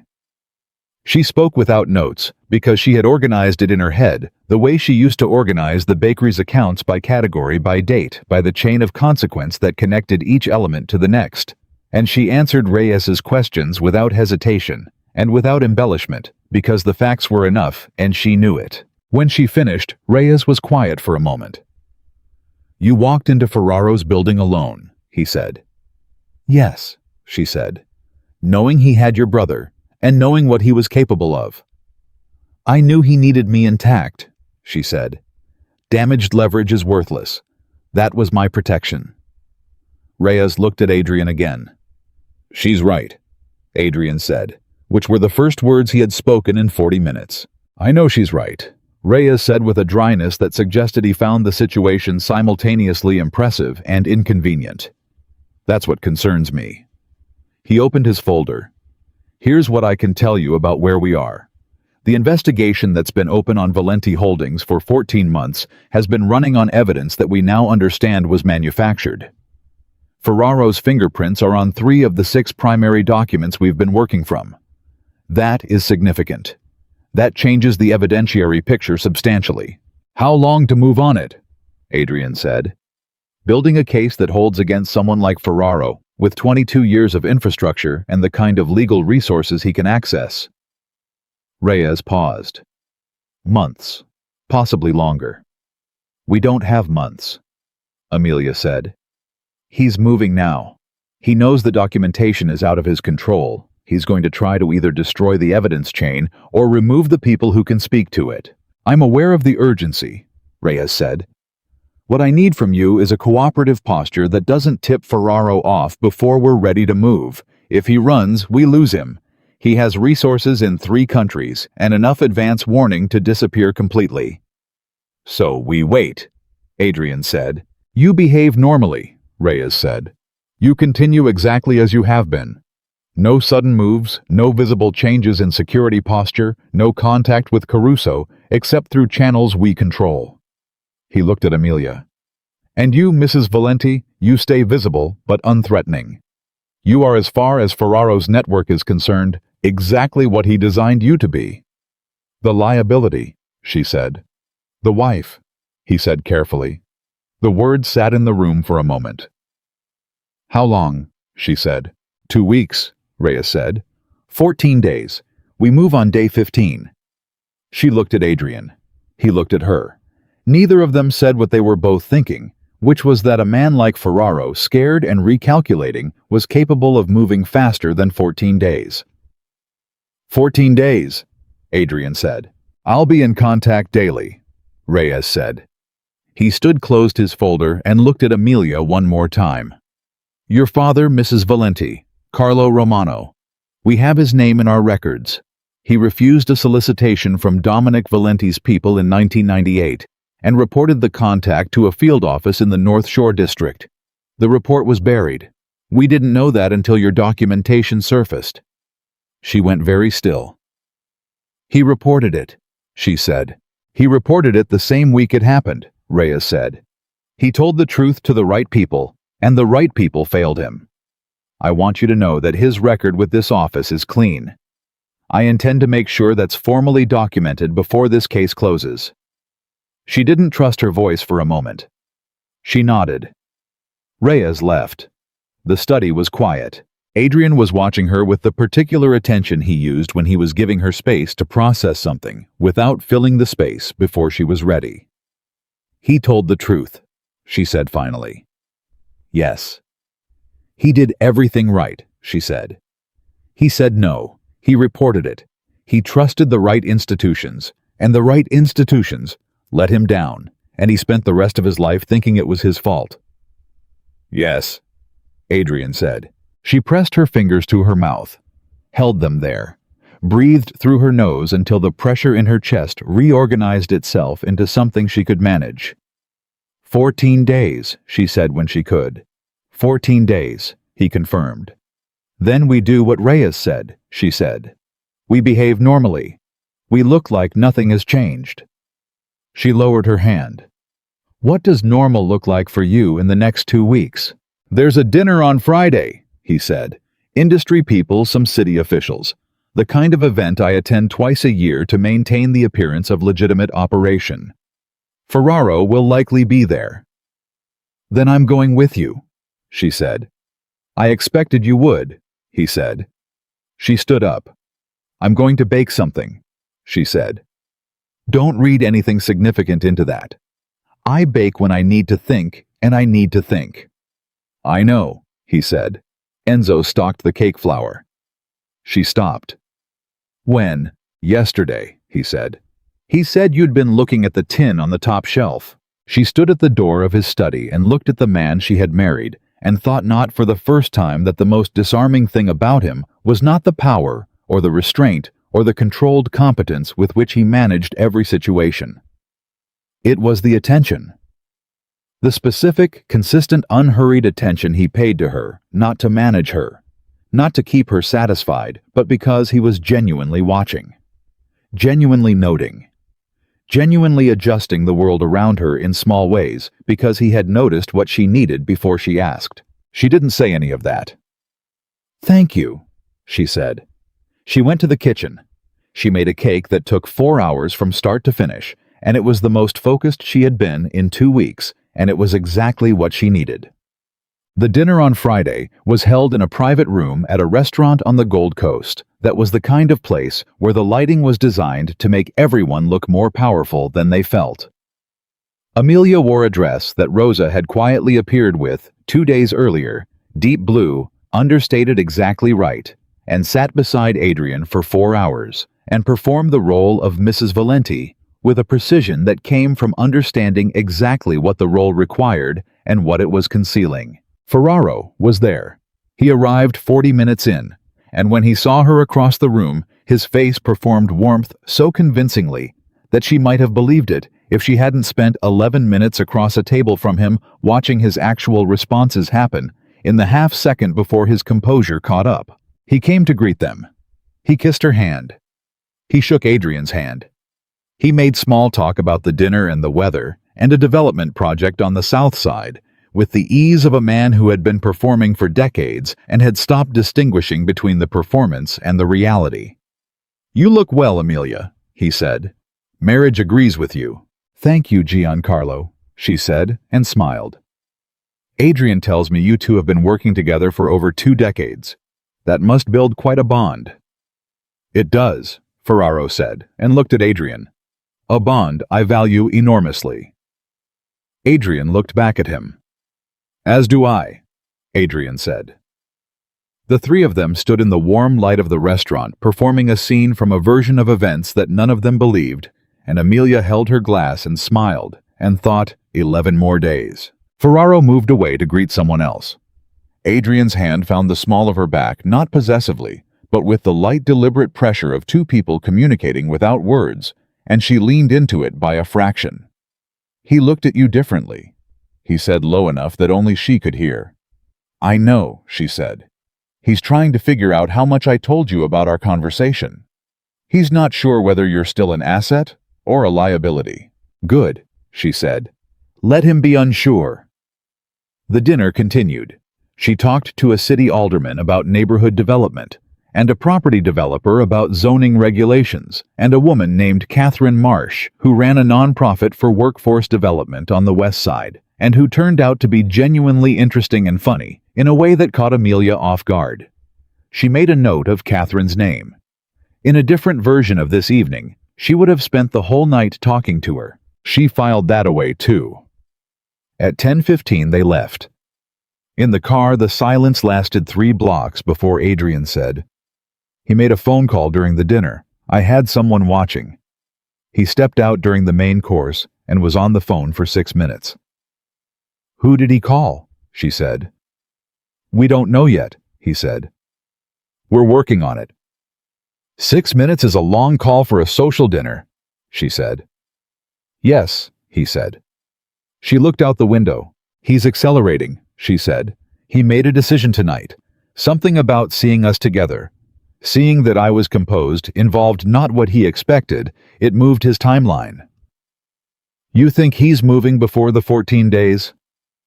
I think we need to tell Reyes tonight, she said. Adrian already had his phone out. Reyes called back at 11:47. Amelia was still awake. She hadn't even tried to sleep. just sat in the chair by her window, with tea that had gone cold, and her mind running the variables in every direction she could think of. And she heard Adrian's voice down the hall, low and rapid for 20 minutes. He knocked on her door at 12:15. She opened it. He looked like a man who had run a very long calculation and arrived at an answer he didn't like. Reyes moved the timeline, he said. He's going to 10 days. He's pushing his team tonight. What happened? She said. The phone call, he said. Reyes had a tap on Ferraro's personal line. He called someone in the U.S. Attorney's office. She stared. Ferraro has a contact inside the federal system, Adrian said. Someone who has been feeding him information about the investigation's progress. That's how he's stayed ahead of it for 14 months. He knows how much we have, she said. He knows what Reyes's team has, Adrian said. He may not know about Caruso's documents specifically because those came through outside channels. But he knows the investigation is accelerating, and he knows his signatures are on the manufactured evidence. He's going to run, she said. That's what Reyes thinks. Then 10 days is too long, she said. She was already on her feet, already moving to the desk where she had been keeping notes written by hand. Nothing digital. A habit she had developed in the bakery days, when the landlord kept finding out about her renovation plans before she'd finalized them. And she'd realized the only secure document was the one that lived in her handwriting in a notebook she kept on her person. The contact inside the U.S. Attorney's office, she said. Ferraro called them from inside the restaurant. That means he felt safe making that call. He wasn't worried about being overheard. He stepped out, Adrian said. But he stayed in the building, she said. He didn't go to his car. He didn't leave the property. He made the call from inside, which means he was comfortable. She looked up. He thinks his communication is clean. He doesn't know Reyes has the tap, which gives us a window, Adrian said slowly. If Ferraro believes his intelligence channel is secure, she said, he'll communicate through it, which means Reyes can watch exactly what he's planning and when, right up until the moment Ferraro realizes the channel is compromised.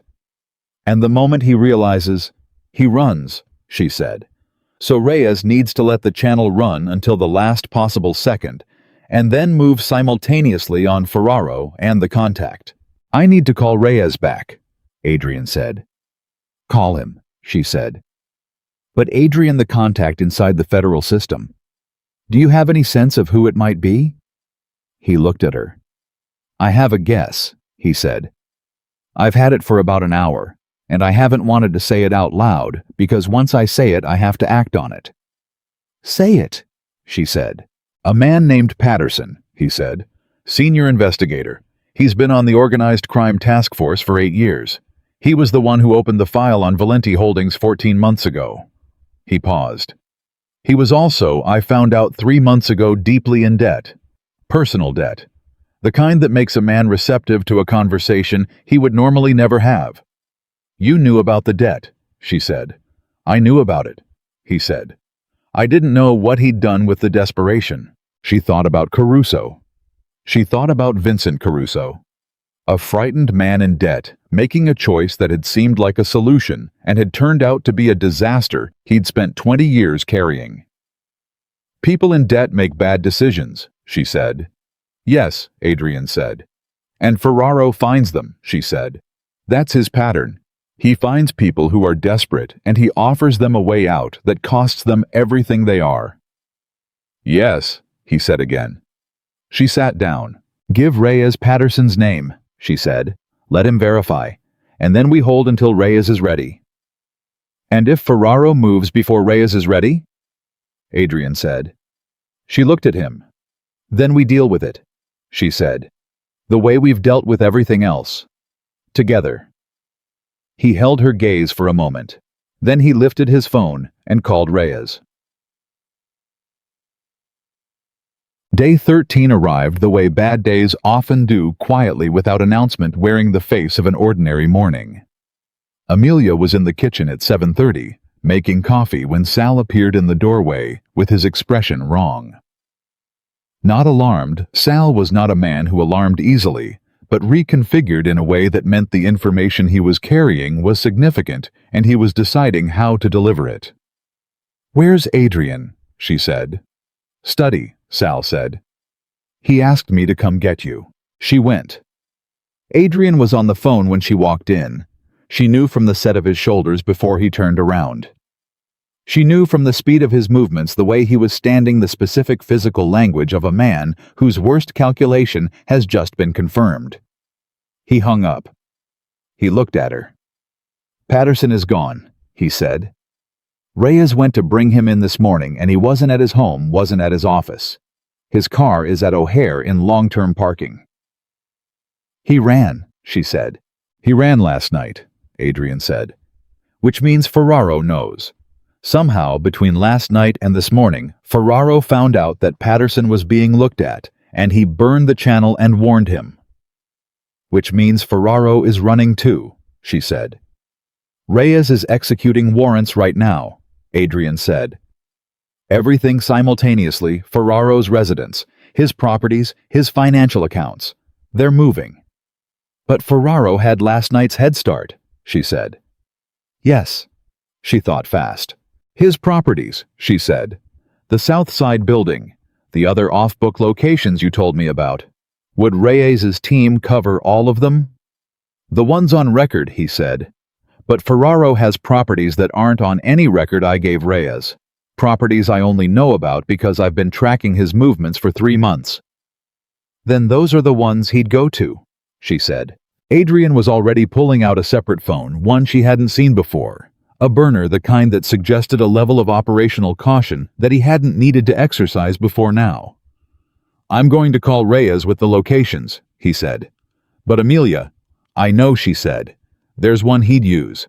The one that's most off-grid. The one that nobody knows about except the people he trusted completely." "The property in Bridgeport," Adrian said. "You know about it," she said. "I found it 6 weeks ago," he said. "I didn't include it in what I gave Reyes because I wasn't sure it was relevant. It's registered under a shell company so layered that it took my financial team 3 weeks to trace it to Ferraro." "Call Reyes with it now," she said. He was already dialing. He gave Reyes the address in 30 seconds flat. Reyes's response was rapid, and she couldn't hear the words, but she could hear the register, urgent, decisive, already moving. Adrian hung up. The study was quiet. "How long until they can get there?" she said. 20 minutes, he said. "Maybe less." "If Ferraro is already in motion?" "Then it depends on how much of a head start he has," Adrian said. His jaw was set. "Reyes knows. His team knows. This is their operation now." She looked at him. "You want to go," she said. "Ferraro built a case against me that would have put me in federal prison for crimes I didn't commit," he said. "He used my family name to bury innocent people in debt. He endangered you, Marco Caruso, every person who touched any part of this. And he has been in my organization at my table inside my trust for 22 years. He held her gaze. "So yes, I want to go." "But you're not going," she said. "But I'm not going," he said. "Because the moment I show up at that building, it becomes a different story than the one Reyes is trying to tell. It becomes a mob confrontation, not a federal arrest, and that helps Ferraro more than it hurts him." She breathed. "You're right," she said.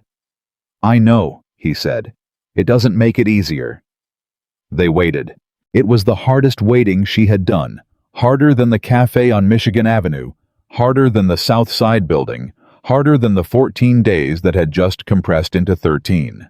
Because this was the waiting where the outcome was out of her hands entirely, where every tool she had spent 6 weeks building was deployed, and the only remaining variable was whether the timing held. Her phone buzzed. "Marco." "I'm watching the news. There's something happening on the South Side. Is that—" "Are you okay?" She typed back. "We're at the house. We're safe. Stay where you are." 3 seconds. "Marco, Amelia." She typed, "I'll call you in an hour. I promise."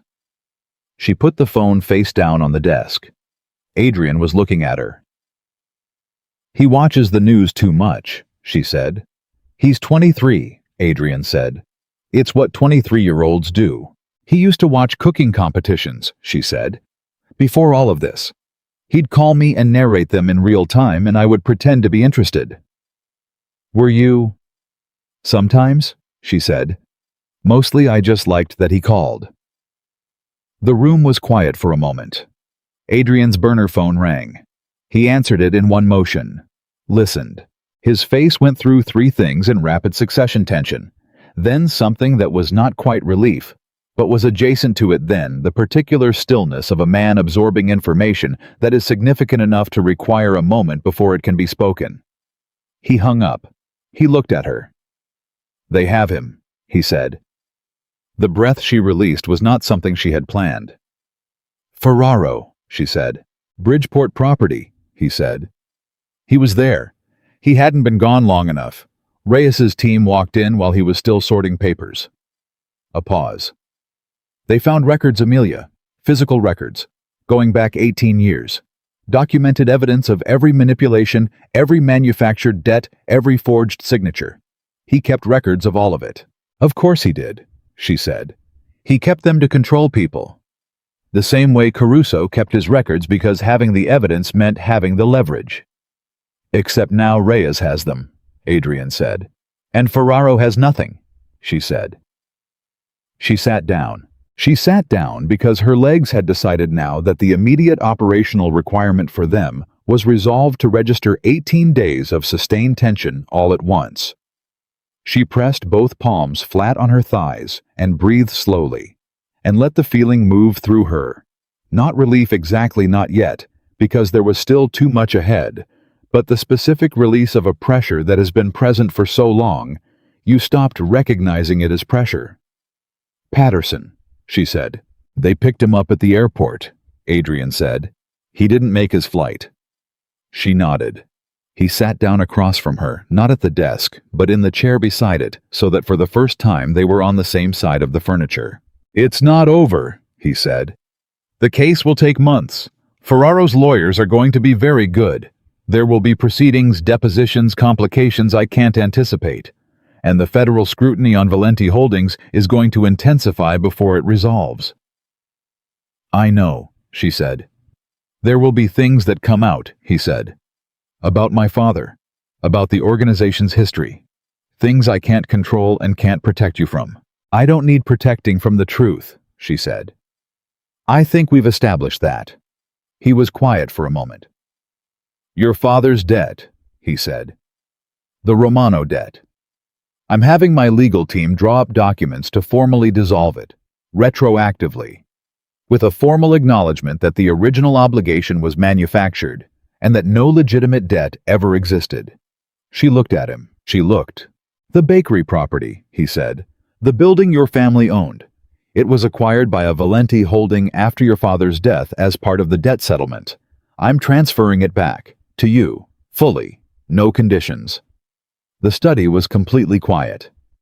Adrian, it was always yours, he said simply. It should come back to where it belongs. She had not cried once in the 18 days since she had walked into this house. She had been afraid, and she had been furious, and she had been calculating and determined, and sometimes, in the very early mornings before the household woke up, quietly devastated by the scale of what had been done to her family. But she had not cried, because crying had always felt to her like something she could do after the thing was handled, after the immediate problem was resolved, after there was enough space to be a person rather than a function. There was space now. She didn't cry, but it was close. She pressed her fingers against her eyes for 3 seconds and breathed through it, and when she lowered her hand, she looked at Adrian Valenti. This man who had inherited a world he didn't build, who was trying to dismantle it piece by careful piece from the inside, who had told her the truth when lying would have been easier from the very first night. And she said, Why? Why what? He said. Why does it matter to you? She said. The bakery. My father's record. The formal dissolution. You've already done enough, more than enough, to address what happened. You didn't have to do any of that. He held her gaze. Because your father deserved better than what this world gave him, he said. And because you spent a decade cleaning up a mess that was never yours to clean up. And I would like, if it's possible, for you to have one thing that is simply straightforwardly yours. She sat with that.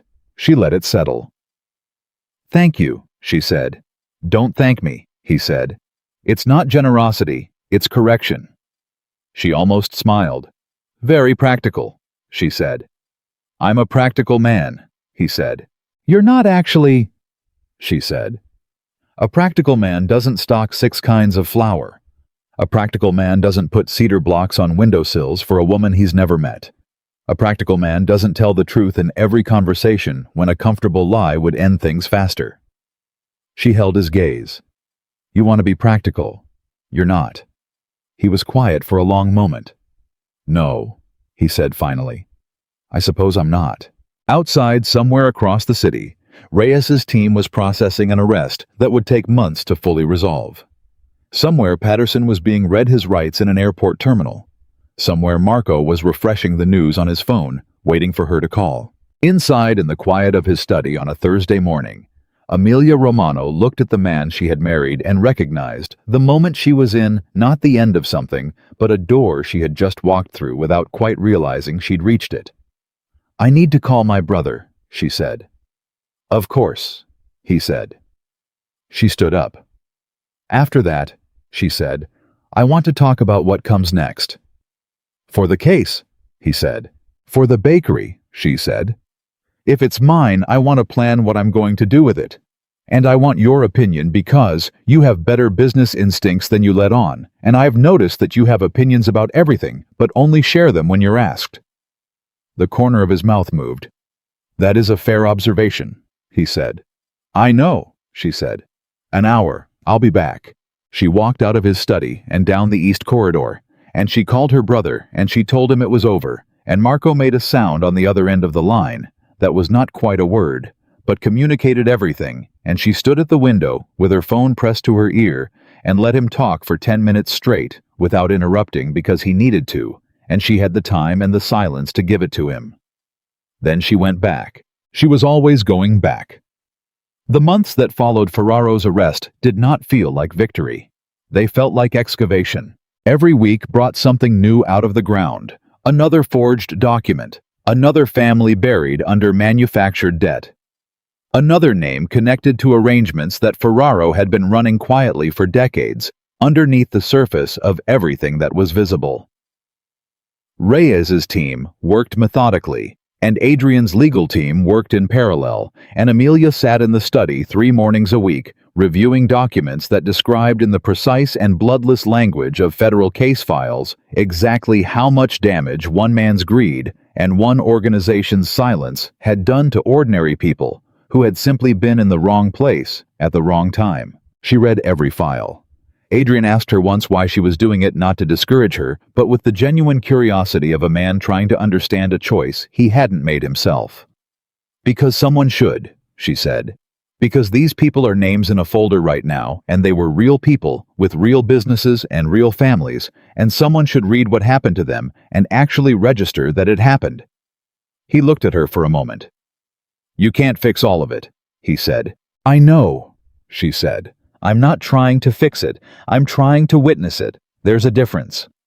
He sat down across from her and picked up one of the files and began reading. He read for 2 hours without speaking. After that, he was there every morning. It was one of the things she added to her private inventory of Adrian Valenti, the list she had been building without quite meaning to since the first night with the tea and the cedar blocks and the borrowed dress. The list of things that told her who he actually was underneath the reputation and the history and the accumulated weight of the name he'd inherited. He didn't announce his presence in any space. He didn't perform his engagement or his attention. He simply showed up and did the work morning after morning with the quiet consistency of a man who had decided something and did not need to keep deciding it. She had been married to him for 4 months. She was only now beginning to understand that the question she kept almost asking herself, what is this? What are we? What does this become? Was not a question she was afraid to answer. It was a question she already knew the answer to, and was taking her time acknowledging. because some truths deserve to arrive in their own time rather than being rushed. The bakery renovation started in the second month. She had not expected to feel so much walking back through that door for the first time. She had prepared herself carefully, had told herself it was a property, a building, 4 walls and a floor, and a commercial kitchen that needed updating. Just a project, just the next practical thing to be done. She had put on the specific armor of practicality that she was very good at wearing, and she had walked through the door on a Tuesday morning in November with a contractor named Bill, who had been recommended by Catherine Marsh, the woman from the fundraiser dinner, who had turned out to be exactly as interesting as she had seemed. And she had looked at the space and said clearly and professionally, "Tell me what needs updating structurally before we talk about anything else." Bill had walked her through the space methodically. She had followed, taking notes. She had made it all the way to the back room, the room where her father used to do the accounts, the room with the corner where she used to sit after school and do her homework, while the smell of bread dough came through the wall, and she had stood in the doorway of that room, and her armor had simply failed. She didn't sob. She wasn't a sobbing person. She stood in the doorway of her father's back room with her notebook pressed against her chest and her eyes burning, and breathed through it one measured breath at a time until she could move again. Bill pretended to be very interested in the baseboards. She liked him enormously for that. She called Adrian from the parking lot afterward. He picked up on the second ring. "How was it?" he said. She was quiet for a moment. "Hard," she said. "And good. Mostly good."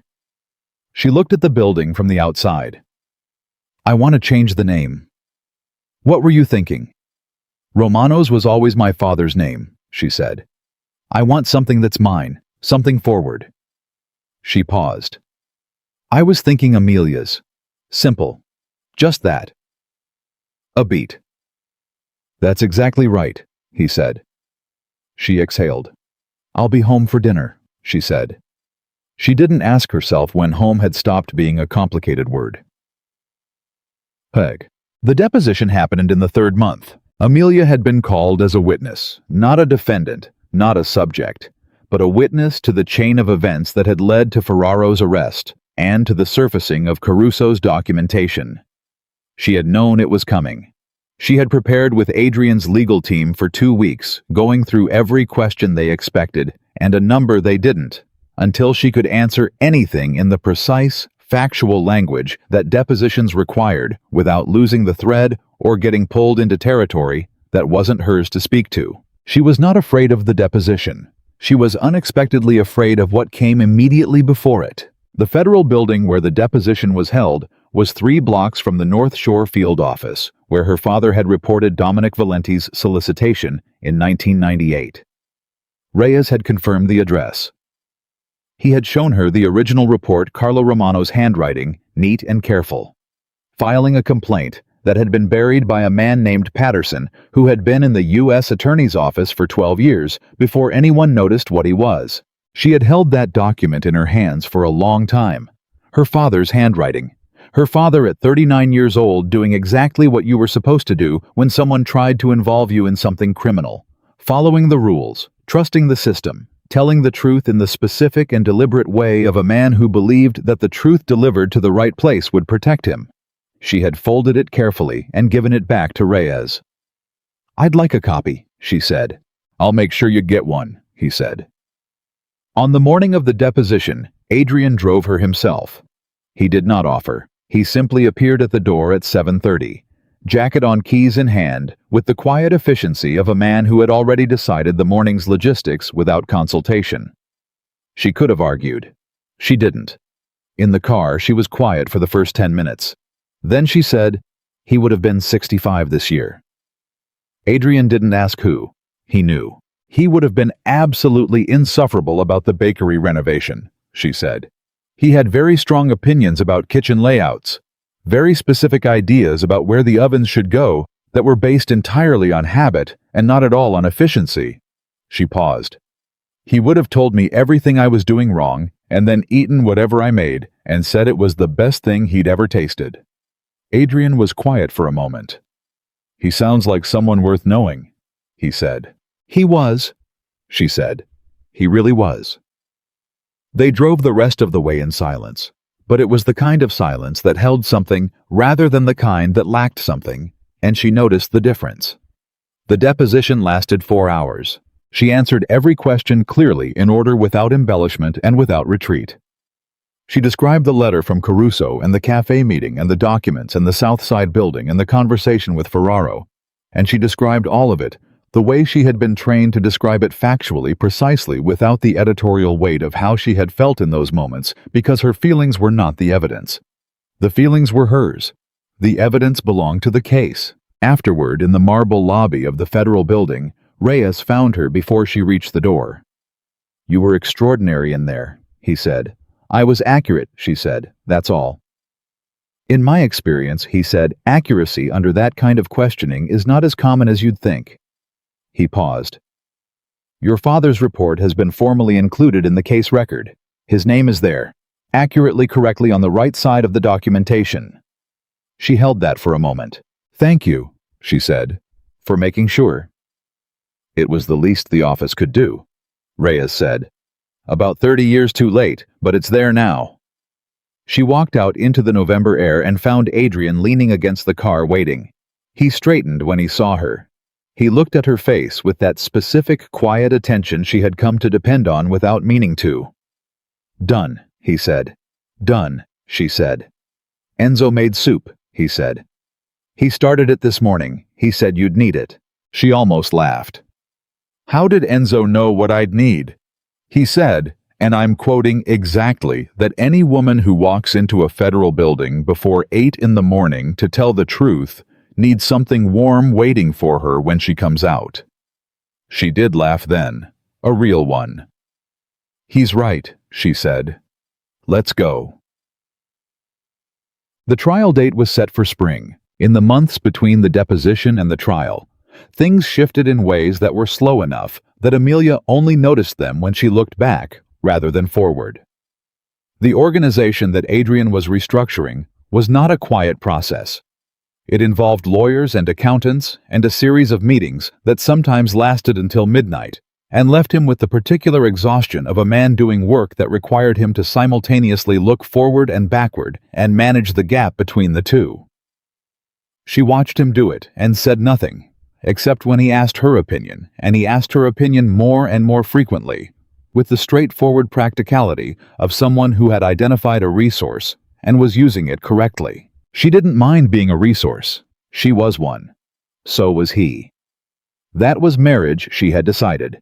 Not the ceremony, not the contract, not the borrowed dress, and the 11-minute service in a room full of strangers. Marriage was two people identifying what the other one could do and trusting them to do it and adjusting when they were wrong and trying again.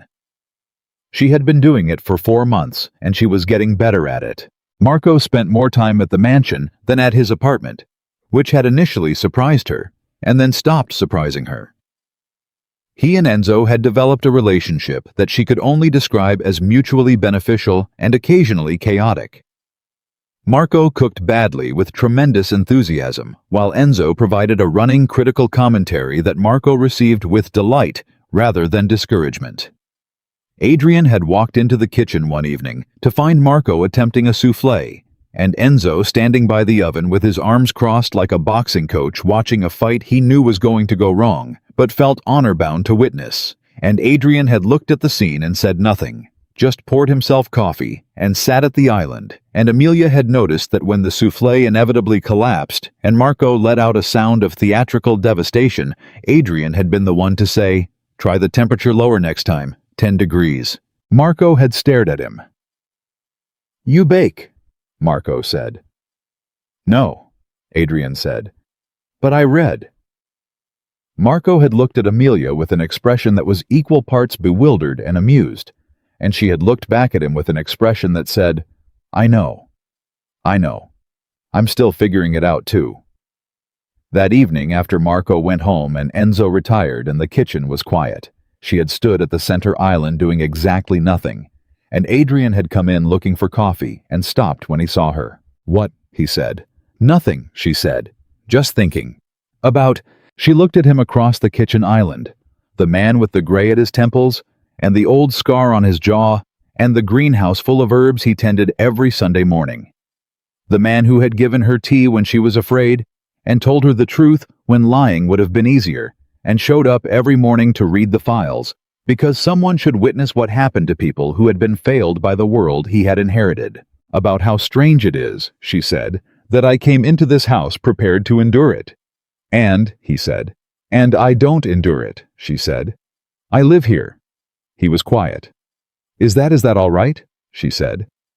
It was a more vulnerable sentence than she usually permitted herself, and she felt the exposure of it the moment it landed. He set his coffee cup down. He came around the island.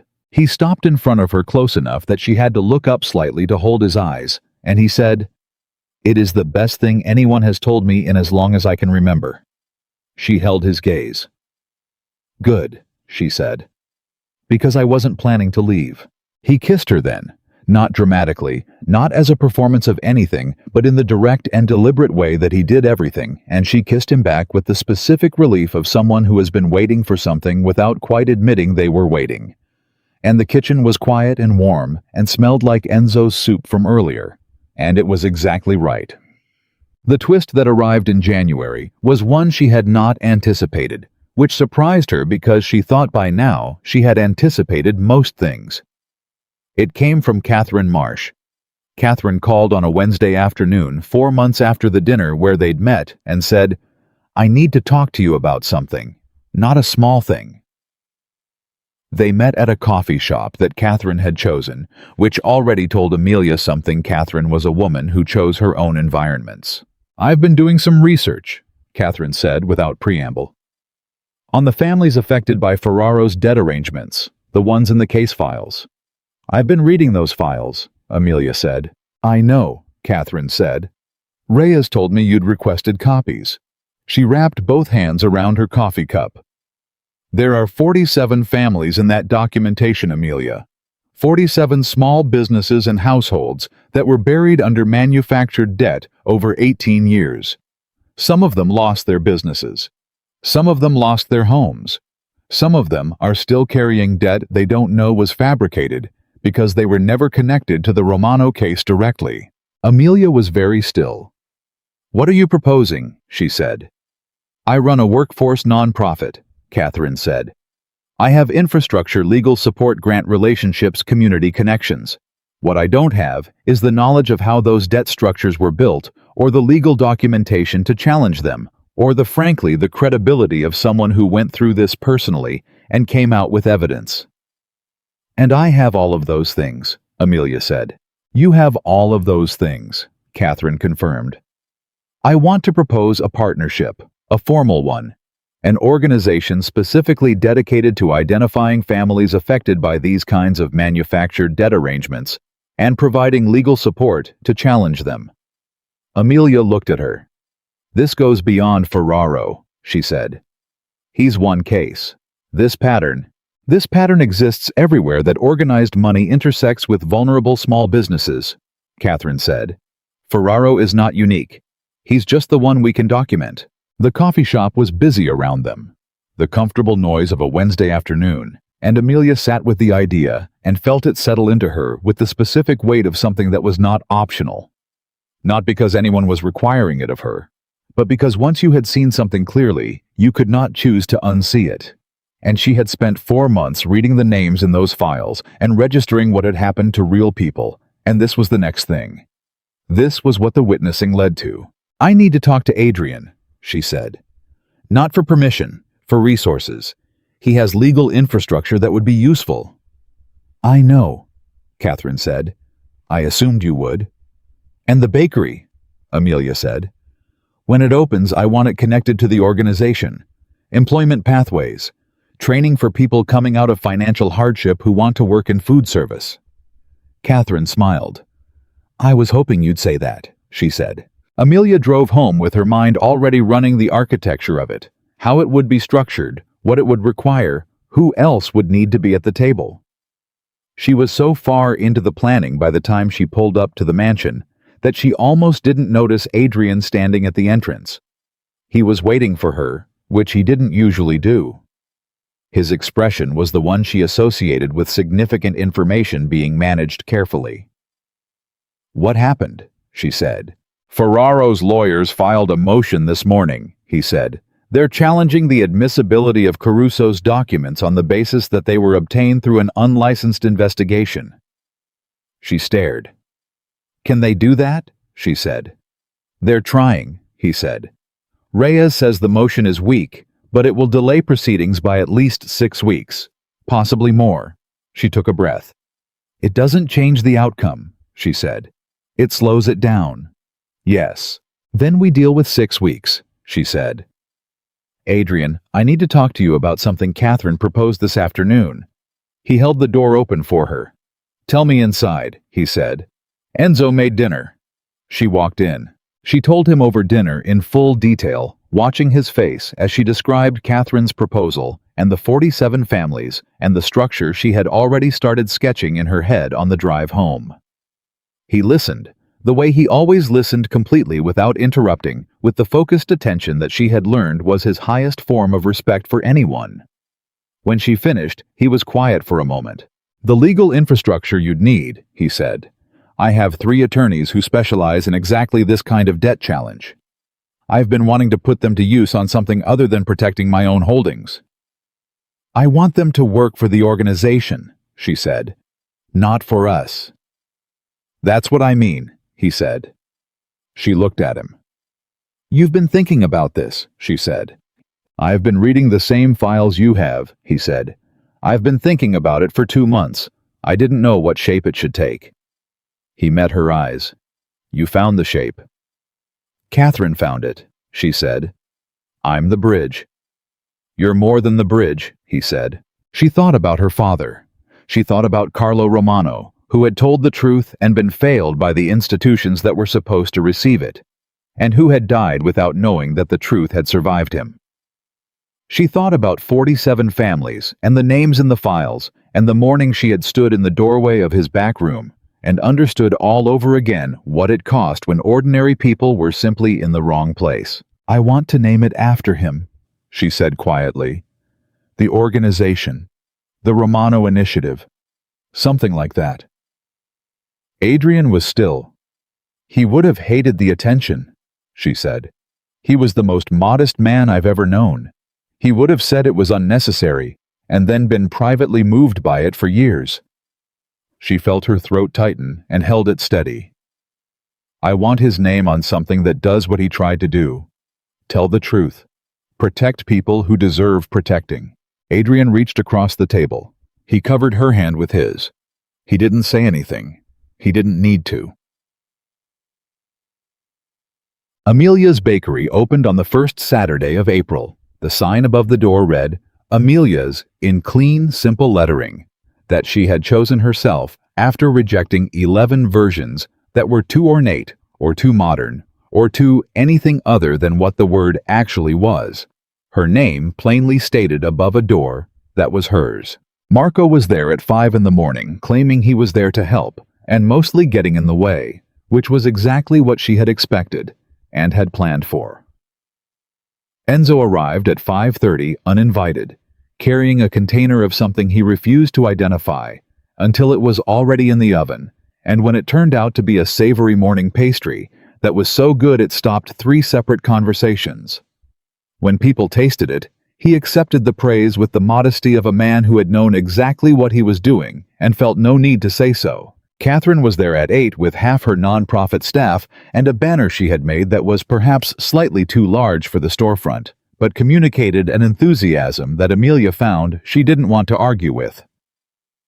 Reyes stopped in at 10 with 2 colleagues out of uniform officially there as customers, which made Amelia smile. Adrian arrived at 9:30. He came alone without Sal, without anyone. He parked on the street and walked in through the front door like any other customer and stood for a moment looking at the space, at what she had made of it, the updated layout and the case full of pastries, and the corner she had kept exactly as it was, the original pressed tin ceiling that Bill the contractor had restored rather than replaced because she had asked him to. He found her behind the counter. The line was 6 people deep. She looked up and saw him, and something shifted in her chest that she had stopped trying to name, because names didn't quite fit it. She held up one finger 1 minute, and finished with the customer in front of her, and handed the bag across the counter, and looked at the line and said, "Rosa's got the register, give me 2 minutes," and came around the counter. She met him by the window. "Well," she said. He looked around the room at the people at the case, at the restored ceiling, at the small framed photograph she had hung by the door. That was the only photograph she had of her father standing in front of this building, taken in 1997, years before she was old enough to work beside him. His hand on the door handle, and his face turned toward the camera with the look of a man who has just realized a dream and cannot quite believe he is allowed to have it. Adrian looked at that photograph for a long moment. "He would be proud," he said. She didn't trust her voice immediately. "He would also point out that I've placed the second display case 3 inches too close to the window, and it's going to be a problem in summer when the light hits it," she said when she could. "He'd be right," Adrian said. "He usually was," she said. He looked at her. "The Romano Initiative," he said. "Reyes confirmed this morning the first 3 families from the case files have been contacted. Their documentation is being reviewed. 2 of them have a viable challenge to their debt structure." "Catherine called me," she said. "I know." "It's starting," he said. "It started the day Caruso wrote me a letter," she said. "Everything since has just been momentum." He was quiet for a moment. "I want to tell you something," he said. "I've been thinking about how to say it, and I've decided the most accurate way is also the plainest, so I'm going to say it plainly." She looked at him. "When you came into this house," he said, "I told myself I would treat you fairly because it was my responsibility to do so. I told myself the marriage was a practical arrangement and that decency was the appropriate response to it. I was managing the situation." He held her gaze. "I stopped managing the situation approximately 2 days in. What I have been doing since is something I don't have a better word for than living. Actually living, in a way that I had not been doing before you came." The bakery moved around them, the sound of conversations, and the register, and Marco's voice somewhere in the back explaining something to someone with his characteristic enthusiasm, and Amelia stood in the room that was hers and looked at the man she had married and thought, "There it is. There's the thing I've been taking my time naming." "Adrian," she said. "Yes," he said. "I love you," she said. Plainly, without preamble. In the direct, unornamented way that she had learned was the only register worth using for things that mattered. He didn't look surprised. He looked like a man who had been holding a breath for a very long time. "I love you," he said. "I have for a while. I wasn't sure you were ready to hear it." "I've been ready," she said. "I was taking my time." "You take your time with important things," he said. "I do," she said. "It's a feature, not a flaw." "I know," he said. "I learned that about you early." She stepped forward, and he met her halfway, and there in the window of a bakery that had come back from debt and loss and deliberate destruction to stand again under a new name. They held each other with the quiet certainty of 2 people who had chosen each other. Not in the ceremony that had been arranged for them, but in every honest conversation and hard truth and deliberate act of showing up that had come after. 6 months later, Ferraro was convicted on 19 counts. Patterson cooperated with federal prosecutors in exchange for a reduced sentence and provided testimony that closed 3 additional investigations that had been stalled for years. Caruso testified. He was given immunity in exchange for his full cooperation and spent the year after the trial doing volunteer accounting work for the Romano Initiative, which Amelia accepted not as absolution but as usefulness, which was the only form of redemption she had ever found practical. The Romano Initiative, in its first year, identified and successfully challenged the debt structures of 11 families from Ferraro's documentation. 6 of those families recovered businesses they had believed lost. 3 of them became the first employer partners in the initiative's job placement program, which operated out of a small office 2 blocks from Amelia's bakery, and was run day to day by a woman named Rosa, who had been managing a very large household with quiet precision for 15 years, and turned out to have a gift for organizational systems that Catherine Marsh called the most efficient she had ever encountered. Rosa accepted the position with the specific composure of a woman who had been doing important work for a long time and was glad to have it named correctly at last. Marco finished his culinary certificate in June. He cried at his own graduation in the particular way of a person who had not expected to feel something that strongly and was embarrassed about it. Amelia sat beside Adrian in the third row and did not cry, and also did not look at him for several seconds, because she knew that if she looked at him, she would see that he was watching Marco with an expression that would make her cry, and she was not going to cry at her brother's culinary graduation. She cried anyway. Adrian handed her his handkerchief. She had not known he carried a handkerchief. She added it to the list. On a Sunday morning in October, she found Adrian in the greenhouse. He was tending the herbs the way he always did, systematically unhurried with the focused attention he brought to everything he decided mattered. The rosemary was late season and still strong. The basil had gone to seed, and he was collecting it carefully into a small paper envelope, the way his mother must have taught him once before the world became what it became. She stood in the doorway and watched him, and did not announce herself. He knew she was there. He always knew. "The time is good this year," he said without turning. "I don't know why. I didn't do anything differently." "Sometimes things just come right," she said, without a specific reason. He turned then. He looked at her in the morning light. This woman who had come into his house in a borrowed dress with shaking hands and had in the space of less than a year dismantled a 20-year conspiracy, built an organization in her father's name, reopened a bakery, and stood in every hard room that had needed someone to stand in it, and not once asked to be excused from the difficulty of any of it. "Yes," he said quietly. "Sometimes they do." She came in and stood beside him and looked at the seedlings on the bench and said, "Teach me what you're doing." "It's not complicated," he said. "Teach me anyway," she said.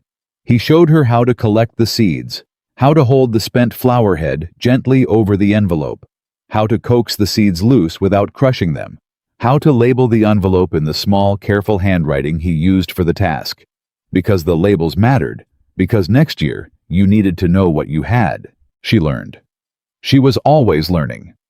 That was the story that no one outside that greenhouse would ever fully know, not the arrest, not the trial, not the initiative, or the bakery, or the 19 counts that closed a chapter 2 decades in the making. The story was this: two people who had been handed a transaction and had chosen day by day and truth by truth to make it into something real, something that held, something that had roots deep enough to survive whatever weather came next. Carlo Romano had told the truth in 1998, and the world had failed him for it. His daughter had told the truth in every room that required it, and the world, slowly, imperfectly, with enormous difficulty, and at considerable cost, had finally gotten it right. That was not a small thing. That was everything. And in a greenhouse on a Sunday morning in October, with herb seeds in a paper envelope, and the whole long future still ahead of them. Amelia Romano and Adrian Valenti stood side by side in the quiet, and they were home and they were whole, and that was enough, more than enough. It was the only victory that had ever truly mattered.